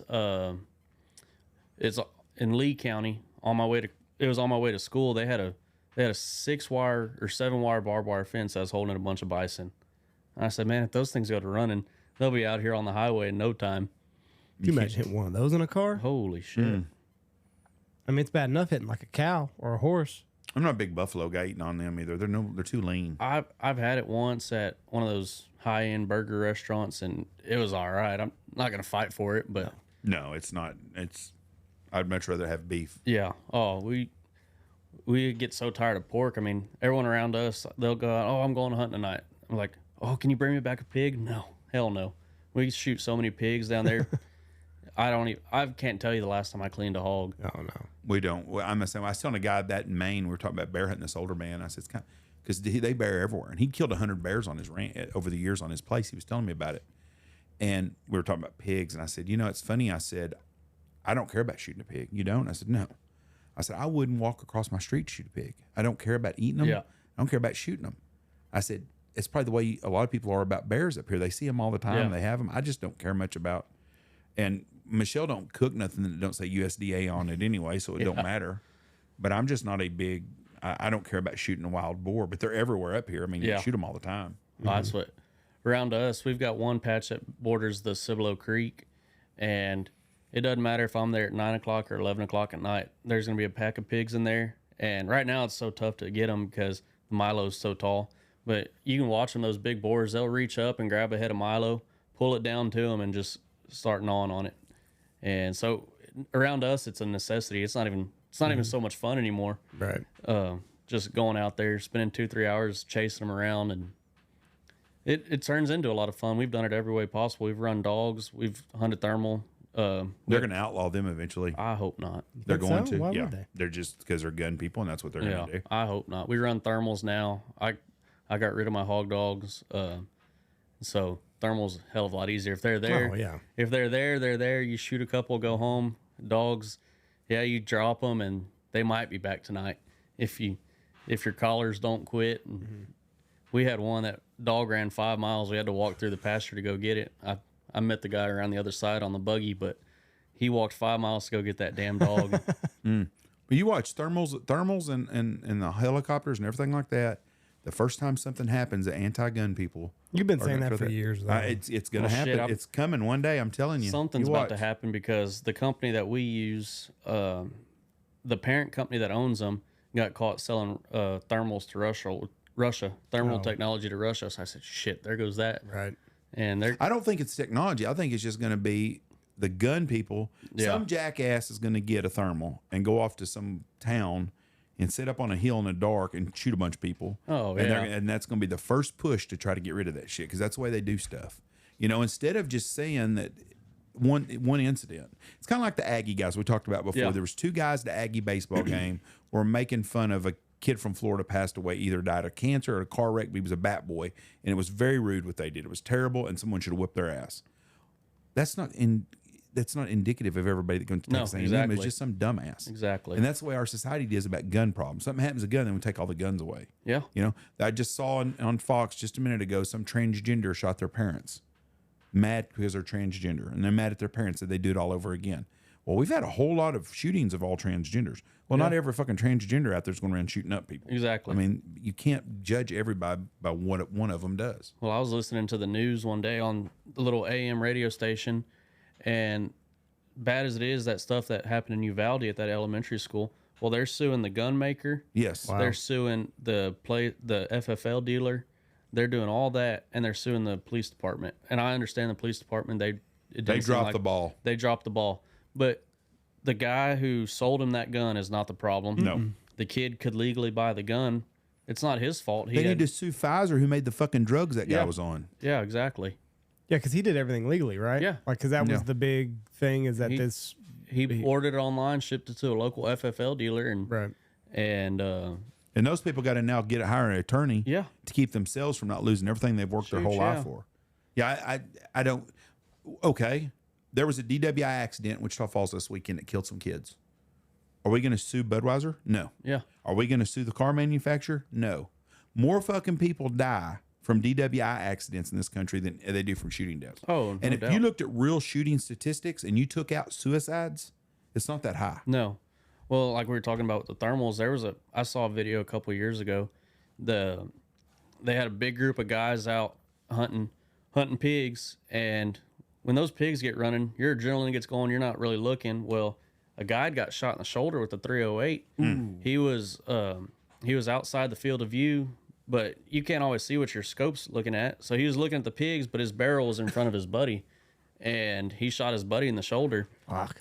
And it didn't kill him. The guy survived, as far as I know, but that shit'll tear you up. That's a dumbass move. You don't Yeah. fucking shoot at shit unless you know what you're doing. Yeah. You got to be responsible as a shooter. They ought to be able to shoot. They'd be able to sue the guy that shot him. Shit, yeah. I mean, I got no problem with that. But it's not the gun manufacturers. It's not Yeah. the thermal. It's people. People make bad decisions. I mean, somewhere in China or something the other day, somebody they had one of them mass stabbers come around stabbing fucking people. I mean, people are evil. Yeah. I mean, it's all evil people. Yeah, in Boston, they blew up a bunch of people at a marathon with pressure cookers. I mean, you can Pressure cooker and nails. Yeah, and ball I mean, there's bearings. all kinds of shit out there but people are just evil. But you shouldn't be able to sue the gun manufacturer. You shouldn't. The police department in Uvalde. I don't know the whole story there. Yeah. I know a lot of police officers, and I've never not known a police officer that I thought wouldn't stand up for what's right around. There's some of them pretty questionable if they got some balls on them. Yeah. I've known some guys that kind of spineless that are cops. Not saying that bad about police officers, and there's some that are in the ranks that are not. I wouldn't trust having It's my those back. one or two, If like we something talked about with if something everything bad else. happened, Yeah. I would not want to have to count on one of them to put their life on the line for me. But majority of the ones I know would. Yeah. And I can't believe there was a whole group of police officers at that Uvalde school not doing nothing. Yeah. I just that just blows my Oh, mind. it was hard to watch. I mean, Yeah, that shocks me. and it was a board tack agent that got the shotgun from his barber Yes. and went and finished it. Yes, and I can't believe it took that to get Yeah. something done like that. I think everybody was just waiting for the first one to go. Yeah, you can't. You gotta react. I can't criticize because I don't know what I would do in that situation. Nobody does. That's a hard deal. And you imagine walking into a restaurant, you sit down and, oh, what's so and so going to do if he walks in here, or something like that. You imagine that scenario every day, but you don't know what you're going to do until you're actually in that position. Mm-hmm. I pray and I hope that I know enough about myself that if I saw some kids getting shot at, if somebody was shooting up an old folks' home, Yeah. and I had a weapon, I would go in to try to Yeah. help. I just can't imagine me not, because that's Oh, my for sure. personality. And I would think my boys would be the same, and most of my friends would be the same. But then there's gonna be that one friend that's awful gonna fucking disappoint you. Yeah. You know, and that's not gonna. Tony tells a story about they got in a big fight in college at a Ranger game, big fight, and Tony got the shit beat out of him. I mean, he got the piss. His old face, one while I was close, I mean, he got the hell beat out of him. And he said when they got back in the car, it was like 3 of them versus about 11 other guys. And they beat the piss out of him. And Tony said he got in the car and there was like 3 of his other buddies that started the fight and didn't even get out of the Suburban. And one guy said, I hope we find them, or, I hope we see them guys again later on. Fuck, what, you can't even get your damn seat unbuckled now? Yeah. So you're always going to have that one friend Oh, for sure. that's going to disappoint you. But I can't imagine a whole group of police officers Yeah. That was, and nobody just sitting there waiting. Yeah. Well, we got to wait for somebody to call it in. Bullshit. There's kids getting shot. yeah. So And hell, the Sutherland Springs shooting that happened. is that the church? Yeah, in church right there in Sutherland Springs. That's only about 25 miles north of where we live. One guy fixed that though, didn't he? One guy. And so I actually auctioneered at the NRA banquet a couple years ago, and he was the guest speaker that day. And he said that the cops were yelling, put your gun down, and he put his gun down. They said, oh, hell no, not you. Keep that shit on him. You keep watching him. But yeah, it was one guy who lived across the street from the church there with an AR, and he ended it. There's not very many churches in Texas. I got news for you bleeding heart liberals, and I don't think there's very many listen to this. You would be shocked how many churches in Texas have someone with a gun on all times. Oh, for sure. I mean, I think it's a very common practice that's discussed with what do you call the people on the school board, the church board? Clergy. No, probably whatever group of governing people that govern the church. The board. The board. Since you're a deacon, you know these words. Yeah. I'm not a board member on mine. But anyways, You should try. they'll got enough stuff going on. There's a local, but that local contingency in every church, they've had that discussion in Texas, most all churches. Yeah. You know, who's got guns, you've got this. And even when our good friend Steve Barber, he was at a big church and they had a class on it. Yeah. They had the Active shooter drill. This Fort Worth SWAT team or somebody come in and they put them in there and they made sure everybody in that congregation did not have a gun on They them. said, turn in your weapons. Really? So they made them all do Because it. they're like, you don't know how people are going to react. Like, Yeah. even though you know it's a test, like there's somebody, could have served in the war or whatever, and it's just like something Flip a sparks switch. and Yeah. they're fucking returning fire. Well, the thing about that guy was he was across the street. He wasn't even in the church. He'd heard shit. But he going heard on. what was going on. Yeah. Well, this church here, they did this live shooter drill, and like they come rushing in, pow, pow, pow, pow, pow, shooting with ARs, and they're blowing that shit up. I think they threw a couple flash bangs and stuff. I mean, they full-fledged scared the Oh, shit out of these shit. old people. And when they got done doing it, they asked everybody. They took them separate and they questioned them. What was he wearing? The shooter, and showed how fucking bad people get this shit. Oh yeah. He had a lime green shirt on. He's wearing a black shirt, but just people don't. Yeah. And they said then they'll find a guy that was ex-police officer stuff. He had on black shoes, brown socks, blah, blah. How different that they see Yeah. things. Well, like you can even buy these now. It's just a Bible for your gun. Damn. So like nobody even knows. Yeah, You just just carry it come. with You you. just come to church with a stack of books. Taking and your Bible. that way, because a lot of people, they wear nice clothes and their shirt's tucked in, and they don't necessarily have a holster that would, hide in that situation. So it's just like, put that bitch right there. Shit. Yeah. Nobody will even know. Yeah.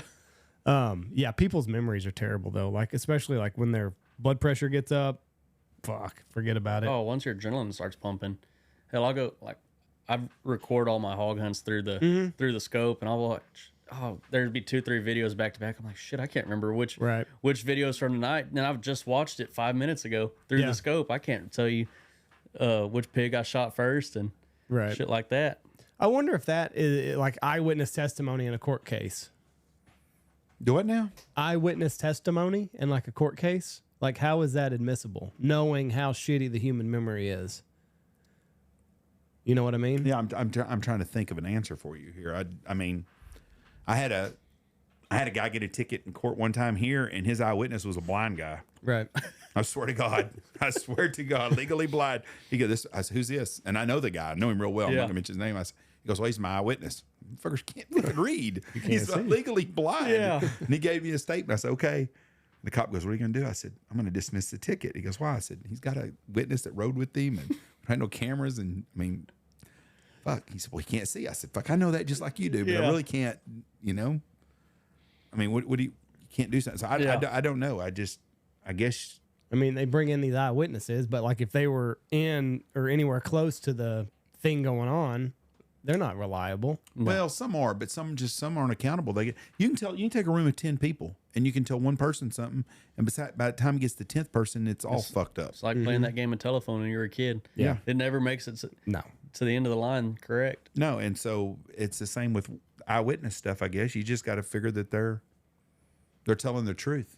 I don't think most people are going to lie for someone on deal. They just not lie. They're just going to have get it wrong. confused. Yeah. They just it's Just like you common. said, what color shirt was he wearing? Oh, he's wearing a red shirt. Well, it was a purple, but Yeah, they get it whatever. all, and they do that all the time in situations, especially in intense situation. Yeah. Yeah. Like, I hope to hell I never have to go through that. But can you imagine being on a public street when someone starts shooting that fucking place up? Yeah. The Dallas parade, wherever you're at, that's just people are just any evil. big group of people. Yeah, I mean, people are evil.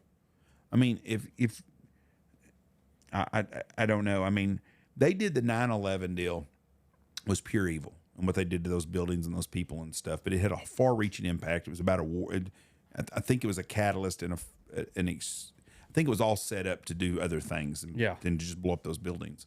But if you could take a small plane, a Learjet or something, and you could fill the inside of that thing up with gas cans and whatever you wanted to do to make it even more explosive, and fly that fucking into a college football stadium, and kill a whole lot more people than you did at 9/11.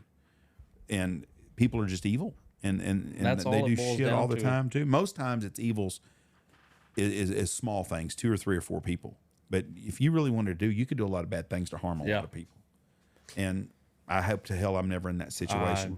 The government keeps telling us. I mean, if you follow right now what's going on, they keep warning us that something's coming. They warn us all the time. And I'm hoping more people are vigilant than they used to be. But they keep telling us that all the chatter's there, something's going to happen. You know, it's an election year. Nobody trusts shit. Nobody trusts our own government. Yeah. That's what's hard. There's so much mistrust in everything we hear nowadays. You don't know who to believe. You don't know what to believe. Hell, a lot of people don't trust where their food comes from unless they're getting it from a local producer. I don't believe any of them. And now that they're fucking leaving RFK off I have a real problem with that. Leaving him off the debate stage. I have such a, because they get us fighting, the two parties, they get us fighting over meaningless shit, and then none of them are willing to address the biggest problems that we have. They get us fighting about transgender. Yeah. They get us fighting about guns, which neither side's going to be able to take. They get us fighting about the border. They get us fighting about all this small shit, and nobody talks about the $34 trillion deficit that we now have, the poisoning of the food, poisoning of the water. Like, nobody talks about any of this big shit. And now we got a guy that is willing to take on some of these issues, and they're going to leave him off the debate stage. Well, it's not. They are not leaving him off the debate stage. Yes, the fix has been in. The two parties are doing it out. Trump's willing to have a town hall meeting with him. Biden don't even want to meet with the guy. They don't want to give him personal protection. So it's the parties. Exactly. Trump is not a Republican. He is a Republican candidate. He is not a fucking Republican. Nor is he a Democrat. Yeah. He is an American citizen. Trump could come, because Trump did the video today. Oh, I really wish that RFK was going to be on there, but sorry. Well, he knows the fix has already been in, so now he can come out and say But that. I don't think But all he's got to do is say, he's doing a town hall with him.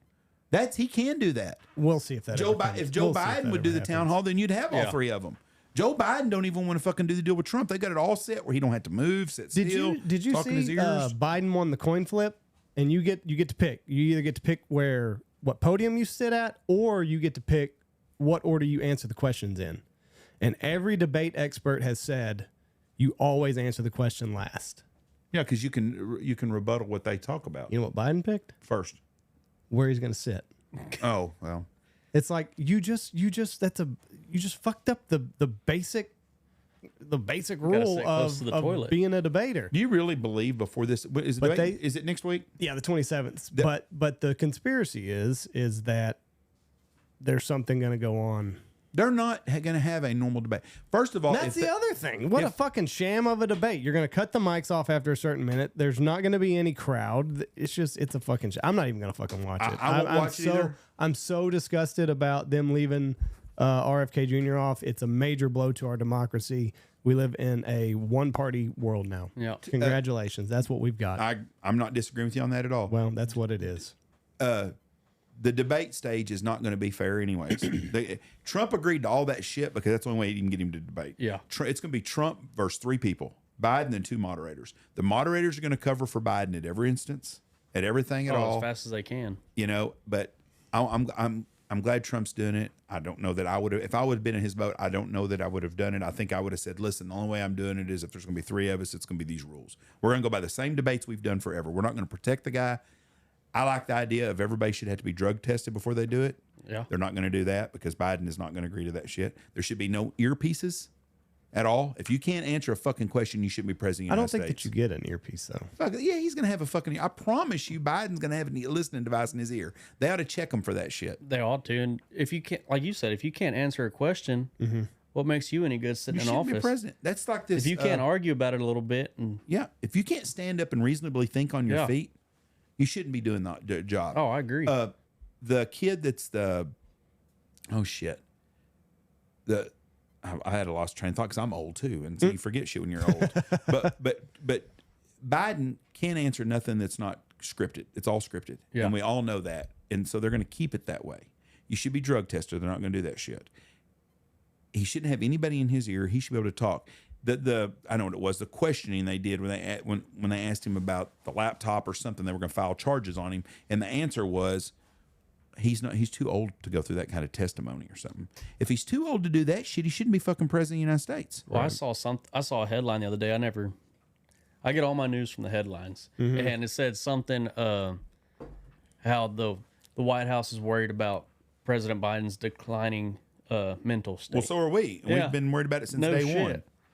And I'm like, if y'all are worried about that now, why is he still there? Because they don't have no one else to run. Why is he still there? We argued about this the other day. There's not one candidate the Democrats have that anybody'd be excited about. Nobody. I'm not excited about any Republican candidate. I'm going to be honest with you. If Donald Trump wasn't running for president right now and they ran out Ted Cruz, who I like Ted Cruz, I would probably vote for Ted Cruz because I like him. But if they made Marco Rubio the deal, I wouldn't vote probably at all. Yeah. That fucking ain't going to do no good. It's the same shit we're going through right now. We got a Speaker of the House. He might as well be a Democrat. He ain't done nothing.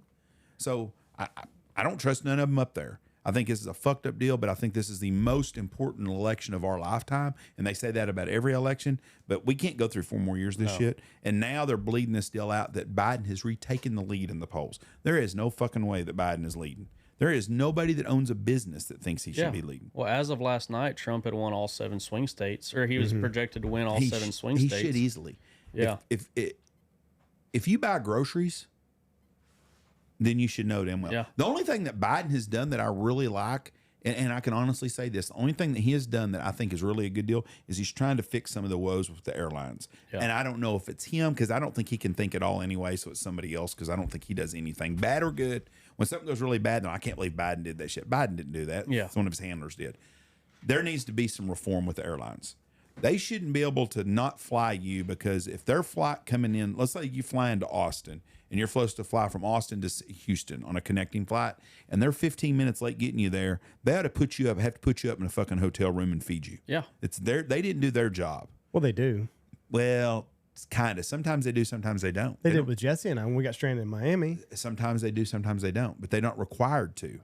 Are you sure? Yes, that's. I mean, it's not a law. It's just kind of good. I think good it's business kind of practice. just good business, and it depends where you're flying and where you're going, I guess. Because they put us up in a hotel room and they gave us a meal voucher. I mean, it wasn't much, like $20 a head. Me and Mom landed in DFW one time, and in Miami, that didn't get you very far. We were supposed to be in Abilene, and they weren't going to put us in a hotel. Which I had to rent a car. I was like, "Well, you'll pay for my car rental since I'm not flying tomorrow." Oh, we don't do that. Well, bullshit. If you can't get me to my destination and I have to take another means of getting it, you should pay for it. When we flew to Chicago last year, fucking American Airlines missed our flight. So we had to fly on another one, but we were going to miss our connecting flight. We went from flying first class to being in the middle seat on United in the back of the fucking shit. plane. They should have to pay you back the difference Yeah. in your ticket. I mean, they're just, so I agree on that. They lose your fucking luggage. You shouldn't have to battle over your fucking luggage for a long time. Yeah, you should be able to. There's only so many places that luggage can go. Where, Yeah. I mean, shit. But they do it all the time. Yeah. But my biggest deal is the way they strand people. Yeah. And it happens every fucking day. Well, you're in the airline business, and weather and mechanical issues are going to be a problem. They say they don't mechanical issues. That's what it is. On a mechanical issue, they'll put you in a room. But on weather, they don't control the weather. Well, you fucking pay it. You charge that. You should have to provide that service. If you come up here on a hunt and it's bad weather, guess what? We're hunting. Yeah. We're going to hunt. You may not want to get your ass out of bed because it's wet and cold and rainy, but we're going to hunt every fucking day. We're going to give you that opportunity. We have never had a day where we canceled the hunt. I've had a lot of clients not go, but we've never canceled, no matter what the situation is. Speaking of that, like when I went to Argentina my senior year of high school for a 4-H trip, and we were on our way back. We were in Buenos Aires, and our flight was going to be like 6 hours late. We were going to miss our connecting flight in Dallas. And so we flew from Buenos Aires to Dallas, then back down to Houston. We sat in the Dallas airport for like 4.5 hours, and it was supposed to be get off one plane, haul ass to the next. Yeah. And, It's already close. Yeah. And so we had to get on the tram, go around, do all that. And the flight, and of course, it was a super long flight. So if you're off by 20 minutes, the other plane ain't waiting for you. No, the last 3 times I've flown in DFW, something's been fucked up at the gate. Yeah.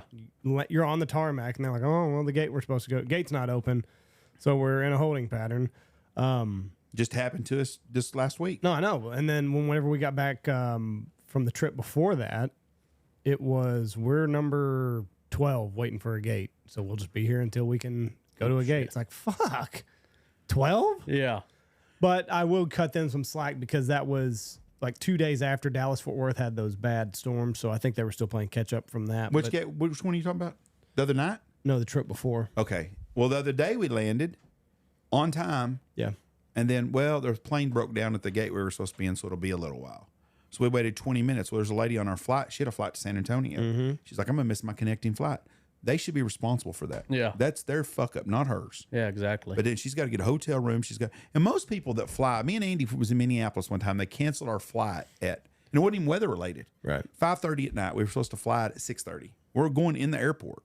So I'm like, fuck, we got to rent a car. So we go over and we rent a one-way rental. They nail your ass on that shit. We rented a one-way rental from it because we had podcasts. We had to be back in Texas. We drove all freaking night long to get back to Texas. We had to drive to Dallas to get a car, drop that car off, and then drive back home. But it was something we had to do. Yeah. We had no choice. And they were like, well, and this was on a Sunday. They said, well, what we'll do is we don't have a flight to Dallas tomorrow, but we can fly you to Phoenix and you'll stay in Phoenix. And then Tuesday night we'll fly from Phoenix. Who has 2 fucking days to go waste in Phoenix, Holy Arizona? shit. That was their answer. You're not getting me any closer to where I need to be. Fuck, Yeah. Phoenix ain't no fucking, Might as well wait in Minneapolis. Yeah. I can get you to Phoenix. That's the shit about it. They don't understand that people have lives outside of those Yes. airports. Who's got time to sit for 2 fucking days in Phoenix, Arizona? Yeah, like that trip we were on in Argentina. I was pissed. I had shit scheduled for the next 3 days after that. It was in the middle of summer, it's cow working season, sale barn season, and I was like, shit, I got all this work scheduled, and I'm gonna miss 2 days of it if they don't get us back because there's no connecting flights. Just bullshit. What are the beef prices going to do this year? It's hard to say. Cattle are an all-time high right now. I've never sold cattle this high, and beef. A steak costs you what, $30 at the grocery store now. I don't grocery shop a whole lot anymore. But I mean, hell, I saw some deals up in South Dakota on Facebook, on one of those Facebook groups I'm in. They're selling Packer bulls for $4,000, just 1,900 pound bulls, selling them for $1.60, and they're going to the just slaughterhouse. They're going to kill them. It's going to be all hamburger. And I mean, we're selling calves right now from a 3-weight calf bringing $1,400, and that's unheard of. Right. Unheard of. So I don't see it dropping off any, too. We got more mouths to feed. they say that. I've heard a lot of people say that, and then they said we're on a 6-month cycle. But it did this in 2014. Or, shit, I hope I don't get my year wrong there. But cattle prices skyrocketed, and they held for about a year and a half, and then they dropped. I wonder what's driving the price up so much. Normally, it's the price of corn. Normally, the price of corn and the price of cattle are pretty coexistent. And this year, corn's pretty cheap, and cattle are still high. See, that's what I was thinking. You would drop. Corn's fairly high, or cattle are high still. So I mean, it's But hard is to. demand that much higher? Well, so what I've heard is the cattle numbers in the country are 50% lower. That's what it is. They're the lowest they've been since the 50s. That's the answer then. Why? So when the last big drought happened, 50% of all replacement cattle went to the feedlots. Oh, okay. No one was retaining heifers, Right. and especially right now with prices being so high, no one's keeping heifers because why hold them for 2 years and put another $1,000 a head into them? By the time you get all the feed and stuff, get them bred, I mean, you're looking at hopefully selling them for $3,500. Or you can take them to the sale barn today and get $1,500 for. Right. So the guys, the mom and pop guy that's running 50 head of cattle, he's not retaining an extra 5 or 6. He's selling every fucking thing he should, has yeah. every year. He's just rolling them Yeah. out. And he might have a couple cows get old. He'll sell a couple cows and keep heifers then. But around us, everyone, I don't know of hardly any people this year that are holding heifers back. So nobody's growing a breeding stock right now. No. All in it for profit. Yep. It's hard not to do. I talked to a guy who raises a lot of replacement cattle, and he has some really good stuff. He said, why would I hold them that extra year and a half when I can go make my money now? I don't blame him at all, but that's the reason. Yeah. So if on a normal year we had 5 million feeder cattle in our country, right now we're sitting on 2.5 million. And I'm just using numbers. I don't have a clue. The numbers in the feedlots are high. It's the number of replacement cattle staying in the country that are getting But lower. that's what I meant. Yeah. If we normally would have kept 5 million Yes. all Yeah. the time, we're only keeping 2.5 million. Something like that. Okay, Yeah. so that answered that question. It's crazy when you think about how much fucking food it takes to feed people. I was thinking about that when we were up on the East Coast, like in the lobster farms, or not lobster farms, them lobster pods and stuff. How many fucking lobsters do we go through in the country in a year? Yeah. It's just Millions. and pigs, chickens, I Yeah. mean ducks, everything you eat. It's just the amount of resources it takes. And then you get them dumbass liberals out there that want to get away with all that shit. Yeah. We need to do away with cattle. The fuck are you going to eat? Yeah, that was one of my big my mom made me do public speaking through 4-H growing up, and that was one of my big topics on my speeches was we're losing farming land every damn day. I mean, we've lost millions of acres over the last 10, 15 years, and we're having to feed several million more people every year. And what are you going to do with that? I mean, all these houses, solar plants are going up, or these solar farms are going up, wind turbines. I mean, we're losing country that you're farming, running cattle on. So it's getting tougher and tougher. I mean, I could see that being a reason beef prices stay up, cattle prices stay up. Well, they want to replace everything. Yeah. Everything they want to replace what we grew up on. Our food industry's fucked up. Oh, and I for think sure. everybody knows it, Yeah. but nobody wants to touch it. And we're finally at a place where the small guy is making a little money on the cattle side. He's being able to afford a little bit nicer thing. And hell, I saw a thing on Facebook the other day said back in 1973, Grandpa could go sell a load of calves and go buy a 1973 brand new pickup. Well, now he can go sell that same load of calves and still go buy a 1973 pickup. Yeah, my dad used to talk about that with wheat when he was a kid growing up. Yeah. Wheat was $3 a bushel, but farm diesel was 15 cents a gallon. Oh, that's Well, now that's what's it's screwing us now. you know, Is diesel's so damn high. That's right. So that offsets that cost. We went to was it a Whole Foods that we went to, Andy? Yeah. Went to Whole Foods. Have you ever been to one of them? No, I don't think I have. Let me tell you something. If you go in there and try to buy normal fucking food, it ain't gonna happen. We go to a grocery store. Now, first my brother had went in there, and everybody that listens knows Tony's not the sharpest knife in the drawer usually. So Tony comes out, he goes in and grabs a case of water, some shit, a few things. We go to the house. So didn't say nothing about this grocery store. So we get to the house and we're going to go buy groceries for the house. So me and Michelle go back to get them. We have a list of things we're going to do. We're going to eat this and we're going to do this or whatever it is. So we go into Whole Foods. Michelle goes, we're going to get some hot dogs. We can do hot dogs for lunch one day at the house either, because we had 2 houses up there. I said, okay. They don't sell fucking hot dogs there, regular hot dogs. No Bar S Supreme. No, Bar S makes a damn good hot dog. Yeah. Not Oscar Mayer. They only sold shit that was either organic or had no Preservatives, hence Nothing. the name. Whole Foods. Whole food. Okay. You're not getting all the preservatives. I feel this during the produce section. Everything's great.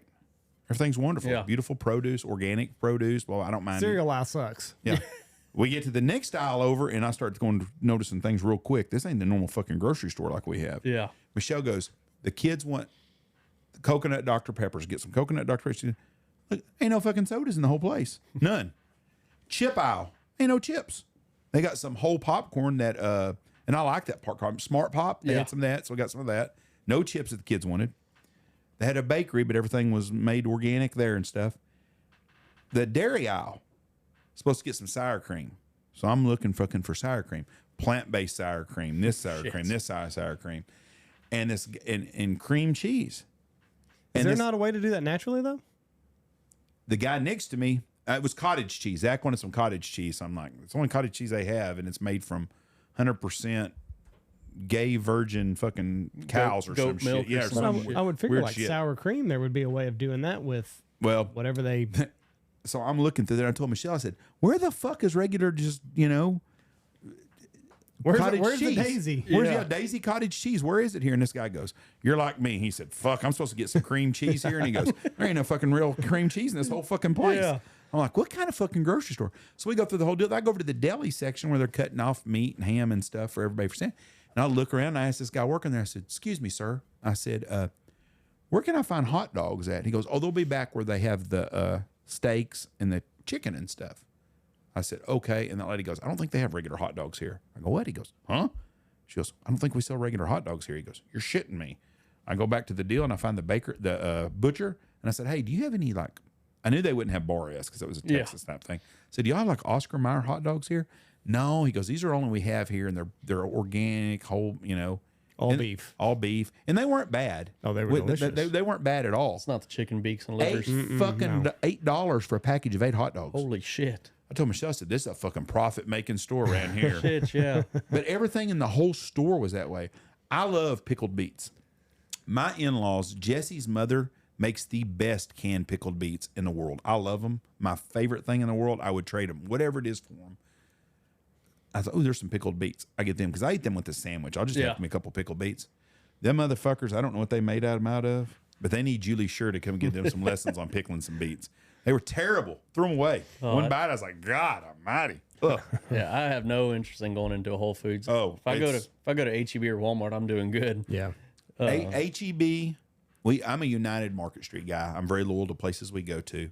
They're remodeling, so I guess we're going to be going to HEB now in Abilene.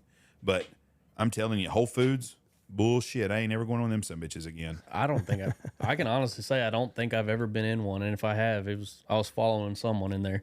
Jesse loves salsa, so bought her some salsa. Yeah. Had to find some organic. Just everything in that whole store. And if that's the way you choose and you want to eat, that's good for you. But by God, you better take a gold card with you in that No fucker. shit. Them some bitches are expensive, and I always bitch about the foods and stuff. I like the preservatives, I guess, we have in the food. Yeah. That shit did not taste very good. What didn't taste good? The beets were terrible. They could have used some preservatives in them. Be a bad. But I'm sure there's some stuff in there that's probably pretty good. I got some zucchini muffins, and they were not very good. They didn't have. They missed something. Sugar. Well, Yeah. somebody in town made zucchini bread. I think Red did. Oh, a lot of sugar. I And ate that the shit shit was out of good. zucchini That bread. was good. The zucchini muffins there, no. 202 million pounds of lobster eaten every year. That's a lot of shit. fucking lobster. You got to figure they weigh what, 5 pounds? Huh? 2 pounds? No. How many? A pounds? 1 pound lobster is $30. I saw it on the board the other day. That's up there. meat though. No. Bullshit. You're paying for a fucking whole lobster. Oh bullshit! What? You think you just pay for the tail? Fuck yeah! No. You pay for a 1 pound lobster, you get the whole fucking lobster. I've had 5 days. lobster one time, and I'm not a fan Of lobster? lobster. I like and it wasn't the best lobster I had. It was at the Golden Steer in Las Vegas. We went there. Everyone said, "Oh, this is a badass steakhouse." So I ordered steak and lobster tail. Is that the one that's got the video they got on Facebook where they put all the butter on all the steaks and shit? They do everything right by your table. Yeah, it looks like it's amazing. Oh, the steak was really good, But the lobster wasn't? I wouldn't fight over the lobster again. I like crab more than I do lobster. Lobster don't taste as good to me since COVID. COVID changed my taste buds. Lobster, I didn't eat much lobster while we were up there. I had lobster ravioli one time, and I had lobster roll one time, but lobster can be hit or miss on how they do it. It Yeah. can be overcooked. And I think this was overcooked, and that's what Yeah. everyone. I told someone else. I was like, "Hey, try this shit. It doesn't taste was it right." rubbery? It was real Yeah, rubbery, overcooked it. and it kind of ruined it for me. I have no desire to try it again now. I like lobster. 220 million pounds. How much? Or 220 million pounds, right? 202 million 202 pounds. million pounds. I wonder how much pork we go through a year. Was that just in the United States or was that worldwide? I don't know. Now I'm looking up how much a lobster weighs. 2 pounds. 1.5 to 2 pounds is average. Is the average lobster 1.5, 2 pounds? I'm surprised it's more, just not a pound.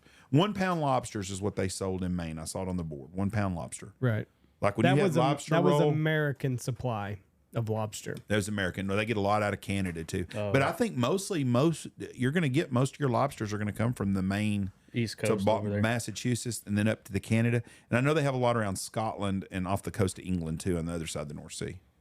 But still, you got to figure if it's 1.5 pounds lobster, they're catching 100 million lobsters Shit, still. yeah. That's a ton of lobsters.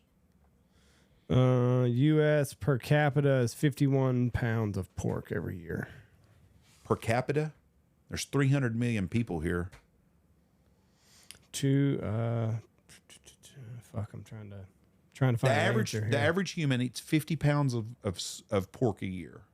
Well, no, it says 51 pounds per person. I don't think I eat that much. That's you probably do. Think so? How many times did you you have don't pork think about chops it. last Pork year? chops, bacon, ham. Pork ranks third in annual U.S. meat consumption behind beef and chicken, averaging 51 pounds per person. What's beef at? It doesn't say. It just says- 51 pounds of pork a year. That's equivalent to having 1 pound a week. Yeah. Think about it. That's Right. 1 pound a week. Andy, you have 1 pound of pork a week. Easy. No. You don't eat pork Maybe. chops when we have them up here? Maybe during hunting season I do, but Okay. not during my regular time. All right. But that pork that we eat here at the lodge, we have pork chops twice a week. Right? So you're having So you're thinking I make up for it? you're having a pound then. You don't ever eat bacon or sausage? Oh, yeah. Bacon, sausage, ribs. I was just thinking about pork chops. No. But I don't have pork chops since hunting season. I hadn't had a pork chop since hunting Yeah, season. bacon. But I've probably had got me up bacon and I've had sausage. yeah, So there. My pork butt. yeah, yeah, pork there you go. What about chicken? God damn, Jeff. I bet if it's 51, I bet chicken's around 80 pounds per person per week. I'd say a month, chicken's year. probably 65. Beef is 30 billion pounds is consumed in the United States per year. That's 100. That would be that's around 100 pounds per person. Chicken survey says 97 pounds per person. shit. Okay, well then beef's even more than that. Then. Yeah. So, anyways, 100. So everybody eats 2 pounds of beef, 2 pounds of chicken, and a pound of pork a week, just about. Yeah, that makes sense. Number shakeout. Speak to eating fucking crickets and shit over in the Middle East where they don't have no food. That's true too. 74 billion chickens each year are slaughtered. Like fish, I bet I don't eat 15 pounds of fish a year. I'm probably the same way, unless someone goes fishing and says, "Hey, we're doing a fish fry," or I stop at there's a place right outside El Campo that's got a real good red fish on the half shell, Ooh, I love that. and that's good shit. Yeah, that's my go-to meal at Papa Do's is redfish pontchartrain. I love that. That's what it is. I love that. Or redfish pilaf, and it's at that place in El Campo, and holy shit, it's good. Papa Do's puts that little crab cream sauce on top. Okay. Woo-hoo, and that dirty rice. Yeah. Some good eating. This says if a small chicken weighs 3 pounds, which translates to about 2 pounds of meat, you eat approximately 91 chickens a year, a third of a cow a year, and a little over 1 pig a year. A third of a cow. If a steer weighs 1,200 pounds, which translates to 568 pounds of meat, and you only eat beef as your half pound of meat a day, so that's off. Shit, Saying if you only eat half a pound of beef a day, you would eat a third of a cow a year. So 6 ounces of beef a day, they got that or dressing 16 percentage ounces wrong, of too. beef. So it'd be 8 ounces of beef a day. Yeah, because you figure a cow normally dresses out, or a steer normally dresses out 65% of what a live weight is. And so, hell, 1,000-pound steer, you're getting almost 650 pounds of meat. Right. And Yeah, they're calling for 200. They're saying we're eating Yeah. 200 pounds of beef per year. shit. And see I it. believe that. That's see 4 it. pounds a week. I did that easy. I don't even eat that much no more. And I eat that much. Yeah. I mean, easy. I mean, your average person's going to have whatever you eat. I mean, I don't know very many vegetarians, I don't either. but I know some guys that blow that out of the fucking water. Yeah. Because I know some guys that have steak 4 nights a week, and they have a 16 ounce steak every time they eat a steak, and that's after they have fucking half pound of bacon every morning. Yeah. Right. That's also, I think that was according to the World Economic Forum. No, this one is. But you just think about how much, I mean, it takes to feed our country. Oh, fuck It's yeah. a ton of food. When you see, like, especially like, I'll think about that when I go to a resort and they're bringing out all this stuff like on one of them buffet type deals. And you see them people just bringing out bacon in these big old freaking deals. Trays. I'm thinking, that's a lot of fucking bacon. 30 pounds of bacon in a tray. And they're just left, you know, they bring out 5 of them during breakfast in the morning at the place. But that's 150 pounds of bacon. Well, you look at what it takes to get that food to the table. I mean, them steers are almost 2 years old when they're butchered. Pigs are, I mean, 2 years old, they're eating 2% of their body weight every day. What's the turnover on a pig? 6 months? I think right around 6 months. And chicken's 3 months, right? Chicken, you can do it in 6 weeks, 6 to 8 weeks. Your father-in-law get rid of his chickens yet? Fuck no, he's got them. I don't know what he's got. He's got like the 6 month variety. He bought, what did he buy, 22, 25, 30? 25, and I think they said the first part of August they'll slaughter, and they got them in March. They got How much money are they saving? I wanted to ask him this because he's a money guy. not much, but he says he likes his chicken smaller than what he can get at a grocery store. He said the best chicken he's ever had, his grandma, they did chickens and shit, and they would go out and they'd get like a smaller chicken than what you get at the store. And he said it was the best chicken he's ever had. So he's going through all this work just to have a smaller chicken. to have a smaller chicken. I'd buy Cornish game hens. That's what I would have done. Well, that's what, when, like all these people These who are Cornish cross, I think. all these people who show chickens, I mean, they're getting them in 6 weeks before the show, feeding them, and then they're butchering them that week after the show. And If our world goes dark, yeah, that is the most desirable commodity you can have as a chicken. shit, yeah. Chicken and eggs. You get. I mean, you that's the most. And everybody out here's realized that because everybody's got some chickens. Yeah. I mean, it's not in the country. Everybody has chickens. A lot more now. people in our area are starting to get chickens again. Chickens are not it's not just a few people have chickens anymore. You can get on Facebook Marketplace, any little town out here, and say, I need some farm eggs, and boy, there'll be people can't get rid of their eggs. When do they start laying eggs? Because I don't think he's got an egg problem. He got black Cornish cross or some shit like that. But when do they start laying eggs? Because I don't think he's had an egg problem. Does he have hens or does he have cocks? Well, when do they reach sexual maturity? I don't. They're have not a clue. fucking either. I don't have a clue. Shit, I No shit about chickens. I don't know. Because I mean, I about figure he got them in March, I think. So they're 3 months old already. I wish Reese was here. Maybe he got them. Yeah, my son knows all about them. He gets off the fucking airplane in Kentucky. We had a layover in Louisville, Kentucky the other day. He gets off and he Want goes, to know about the chicken? "Where's KFC at?" Oh. I go, "Huh?" He goes, "I want KFC." What are you talking about? He's in I said, Kentucky. We're in Wants some Kentucky, chicken. aren't we? I said, "Yeah." He said, "Where's KFC?" I said, "They don't have a fucking KFC under every tree, Reese. Yeah. Reese, just because it's in Kentucky. Well, we're not gonna have chicken." I said, "I don't think so." And then Tony's as bad as Reese is. Tony gives, "Oh, there's a KFC in here." I said, "No." So I got on my phone and I looked up the restaurants in the Louisville airport, and there was not a lot of choices. And I said, "The KFC is before security." Tony goes, "No, it's right here by where we're at, just around this corner." I said, "No, it's on the bottom floor. This is a 2-story deal. You can't get one." Reese, "Where's the KFC?" I'm like, "Fuck." I've never heard that boy ever ask for KFC. I ever. got he wanted to have it in Kentucky. He did. I got bad He news wants it in the for him home though, country. because the KFC in Abilene is going to taste just like that one he could have had in the Yeah. airport. I don't mind KFC. Wow, I don't think it's not bad my- chicken. Not my favorite place to go. But, What's your favorite chicken joint? The Lord's Chicken? I don't like KFC. if fast food's on my mind, I'm not doing a chicken joint. Y'all have Bill Miller up here? I've been to Bill Miller's before, the barbecue and stuff. Yeah. I never had chicken at it though. That's good fried chicken at Bill Fried Miller's? chicken. No shit. Shit, Didn't know yeah. that. I like fried chicken. Too greasy to eat fast Chick-fil-A food. is not what I call fried No. chicken. It's a sandwich or nuggets. It's Yeah. not chicken. Church's fried chicken is really good. Shit, yeah. Popeye's chicken. Our church if you is can going find downhill. if you can find a Popeyes that the lady working at the deal don't have a fucking attitude about, is not bad. Yeah. KFC, I don't mind. I like the original recipe. I like it more than the extra crispy. I don't mind a good chicken joint at all. But I don't consider. I like Chicken Express. Chicken I'd rather have Express. Chicken Express more than I would. Chicken Express would probably be my go-to. They're good, That was our good hangover food on a Sunday morning in College Station. and I like chicken on the bone. Yeah. I do not like. I don't like strips and stuff. I want chicken in a bone. That boneless wings, that's fucking nugget. I got news for you. Yeah. If they say boneless wings, that's fucking nugget. Is Had what some you're of those getting. at Buffalo Wild Wings last night, and I was not impressed. That's not one of my. Andy likes that. I'm not a Buffalo Wild Wings I guy. do. I'm not a beat. I love me some I wings. just needed somewhere to sit down with the cold Michelob. Oh yeah. As a true Texan, Do you like Whataburger still? Yes and no. Has it changed to you? It has. A lot. I think so too. It's It not has. near as good as it was 5 years ago. Something about the burger. I was bitching about a Sonic cheeseburger the other day, and then I had a Whataburger a couple days later, and it's something Sonic might be better than Whataburger. not around us. They Well, taste like ours here is not very, but our Whataburgers aren't very good anymore. Whataburgers. They haven't changed. I'll still eat their breakfast every day of the week if I had to. Oh, the taquitos are amazing. Shit, yeah. But their hamburgers, there's something about them. They're still frozen patties, I'm sure, but their quality's gone down. Man, when I was in high school, we went to Whataburger. It was one conglomerated shit mess. Yeah.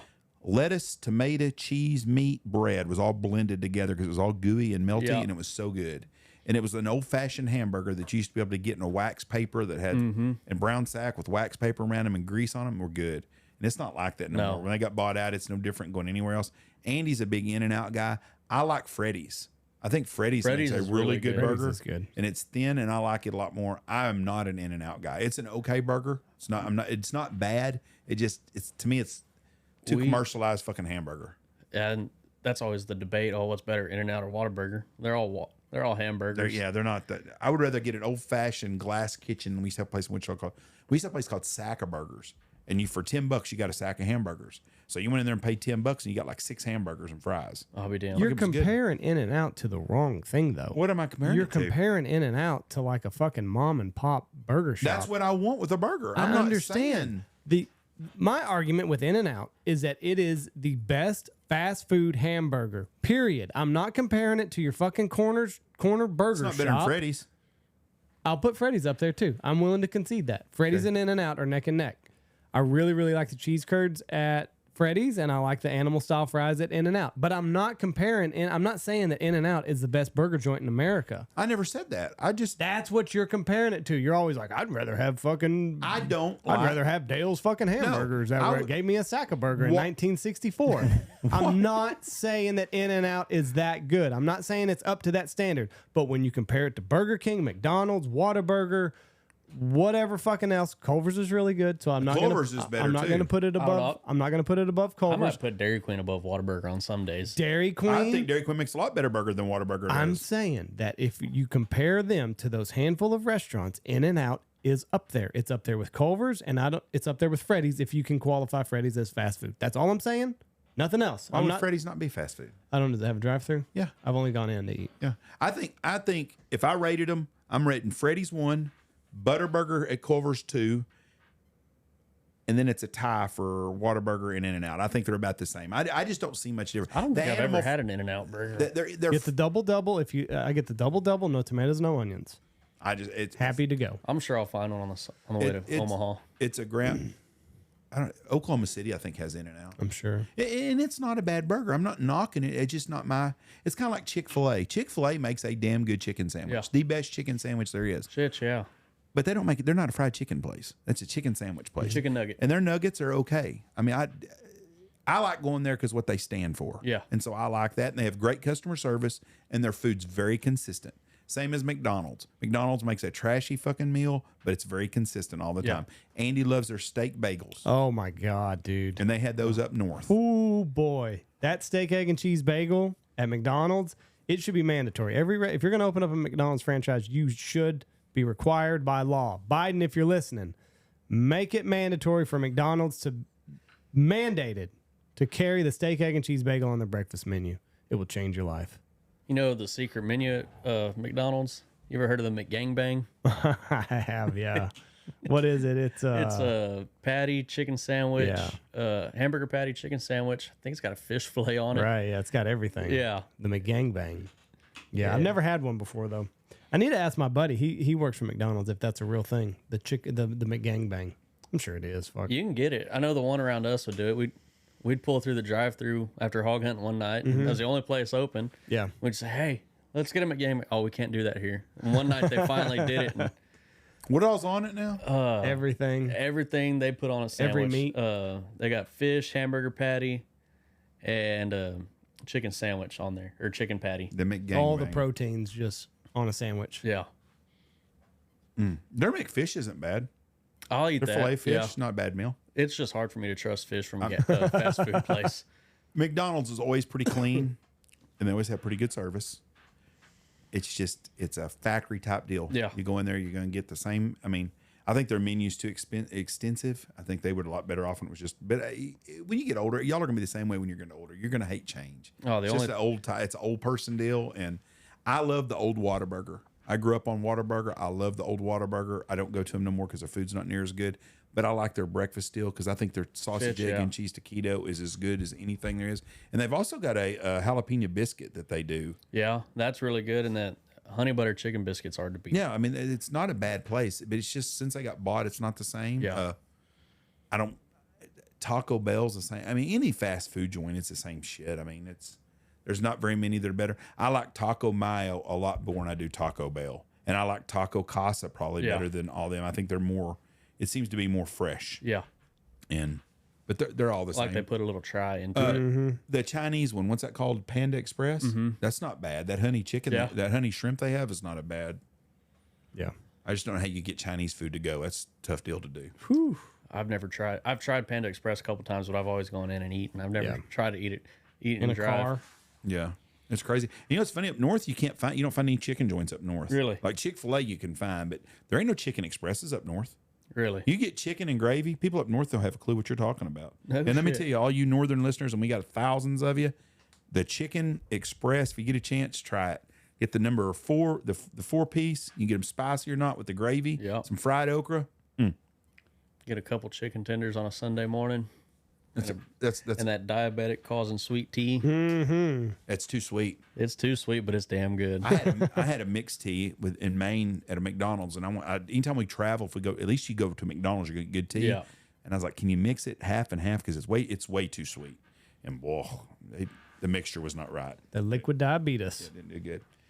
All right, well, we appreciate you coming. Yeah. It's a long Yeah, drive. it's been fun. You've been a listener to the podcast. Long time. Any questions you want for us, just as a listener, that you'd like to ask us? Oh, and I shit. ain't trying to put you on the spot. If you don't, it's no big deal. I'm just waiting to hear Andy go finally call some raccoons with his lucky duck. I want to. Zach was talking about it, how good those are, how fun it is to hunt raccoons. I guess they've got a property and they put it up there and like you just see all these raccoons kind of like, what the fuck's going on down there? We did it And they during a come predator running. contest back in February, and there was a couple raccoons I had to shoot out of self-defense because Yeah. they were coming to the call. Hell, I called one 150 yards. I watched him through the thermal. He came in charging like a coyote, Yeah. and that was fun.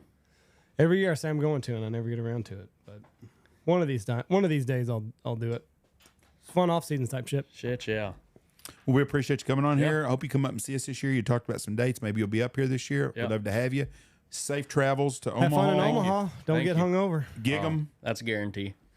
Gig 'em Aggies. Safe. Yeah, Get- Gig 'em Ags. Have y'all won a national championship in anything? We have not. This is our first time making it to the Since finals. football in 1946 Oh, or whenever Billy Cannon was the tailback. 54 Shit. maybe. Or John David Crow was the yeah. big star I don't know the last time we won a national championship. in anything. I don't think they did it with Manziel in 11. No, or they 12. didn't. But no, They I didn't might get a root for play. 'em then. Huh? I might root for them then. This since is the since first this will time be we've been to the first. first time we've been to the finals of the World Series that I know of. First time for both schools, I think. Oh, really? Even Tennessee? I think figured so. they'd have done it. I thought they'd have done it by now. Oh, I don't know then. If it's first for both of them, I'll have to go Tennessee. Well, safe Go travels Vols. up Yeah. there. Have fun. Hope you stay dry. Yeah. Hope it's not wet while you're Thank there. y'all. Thank you. God bless you. It was fun. Thank y'all for listening to us. Get ready for a giveaway coming after July 4th for a hook and gaff watch. We'll be giving away at Squad Fest. You can come out in Squad Fest. We'll be at the Boss booth. Come see us. Thank y'all for listening to us. God bless y'all. Have a great week. Love you. Bye.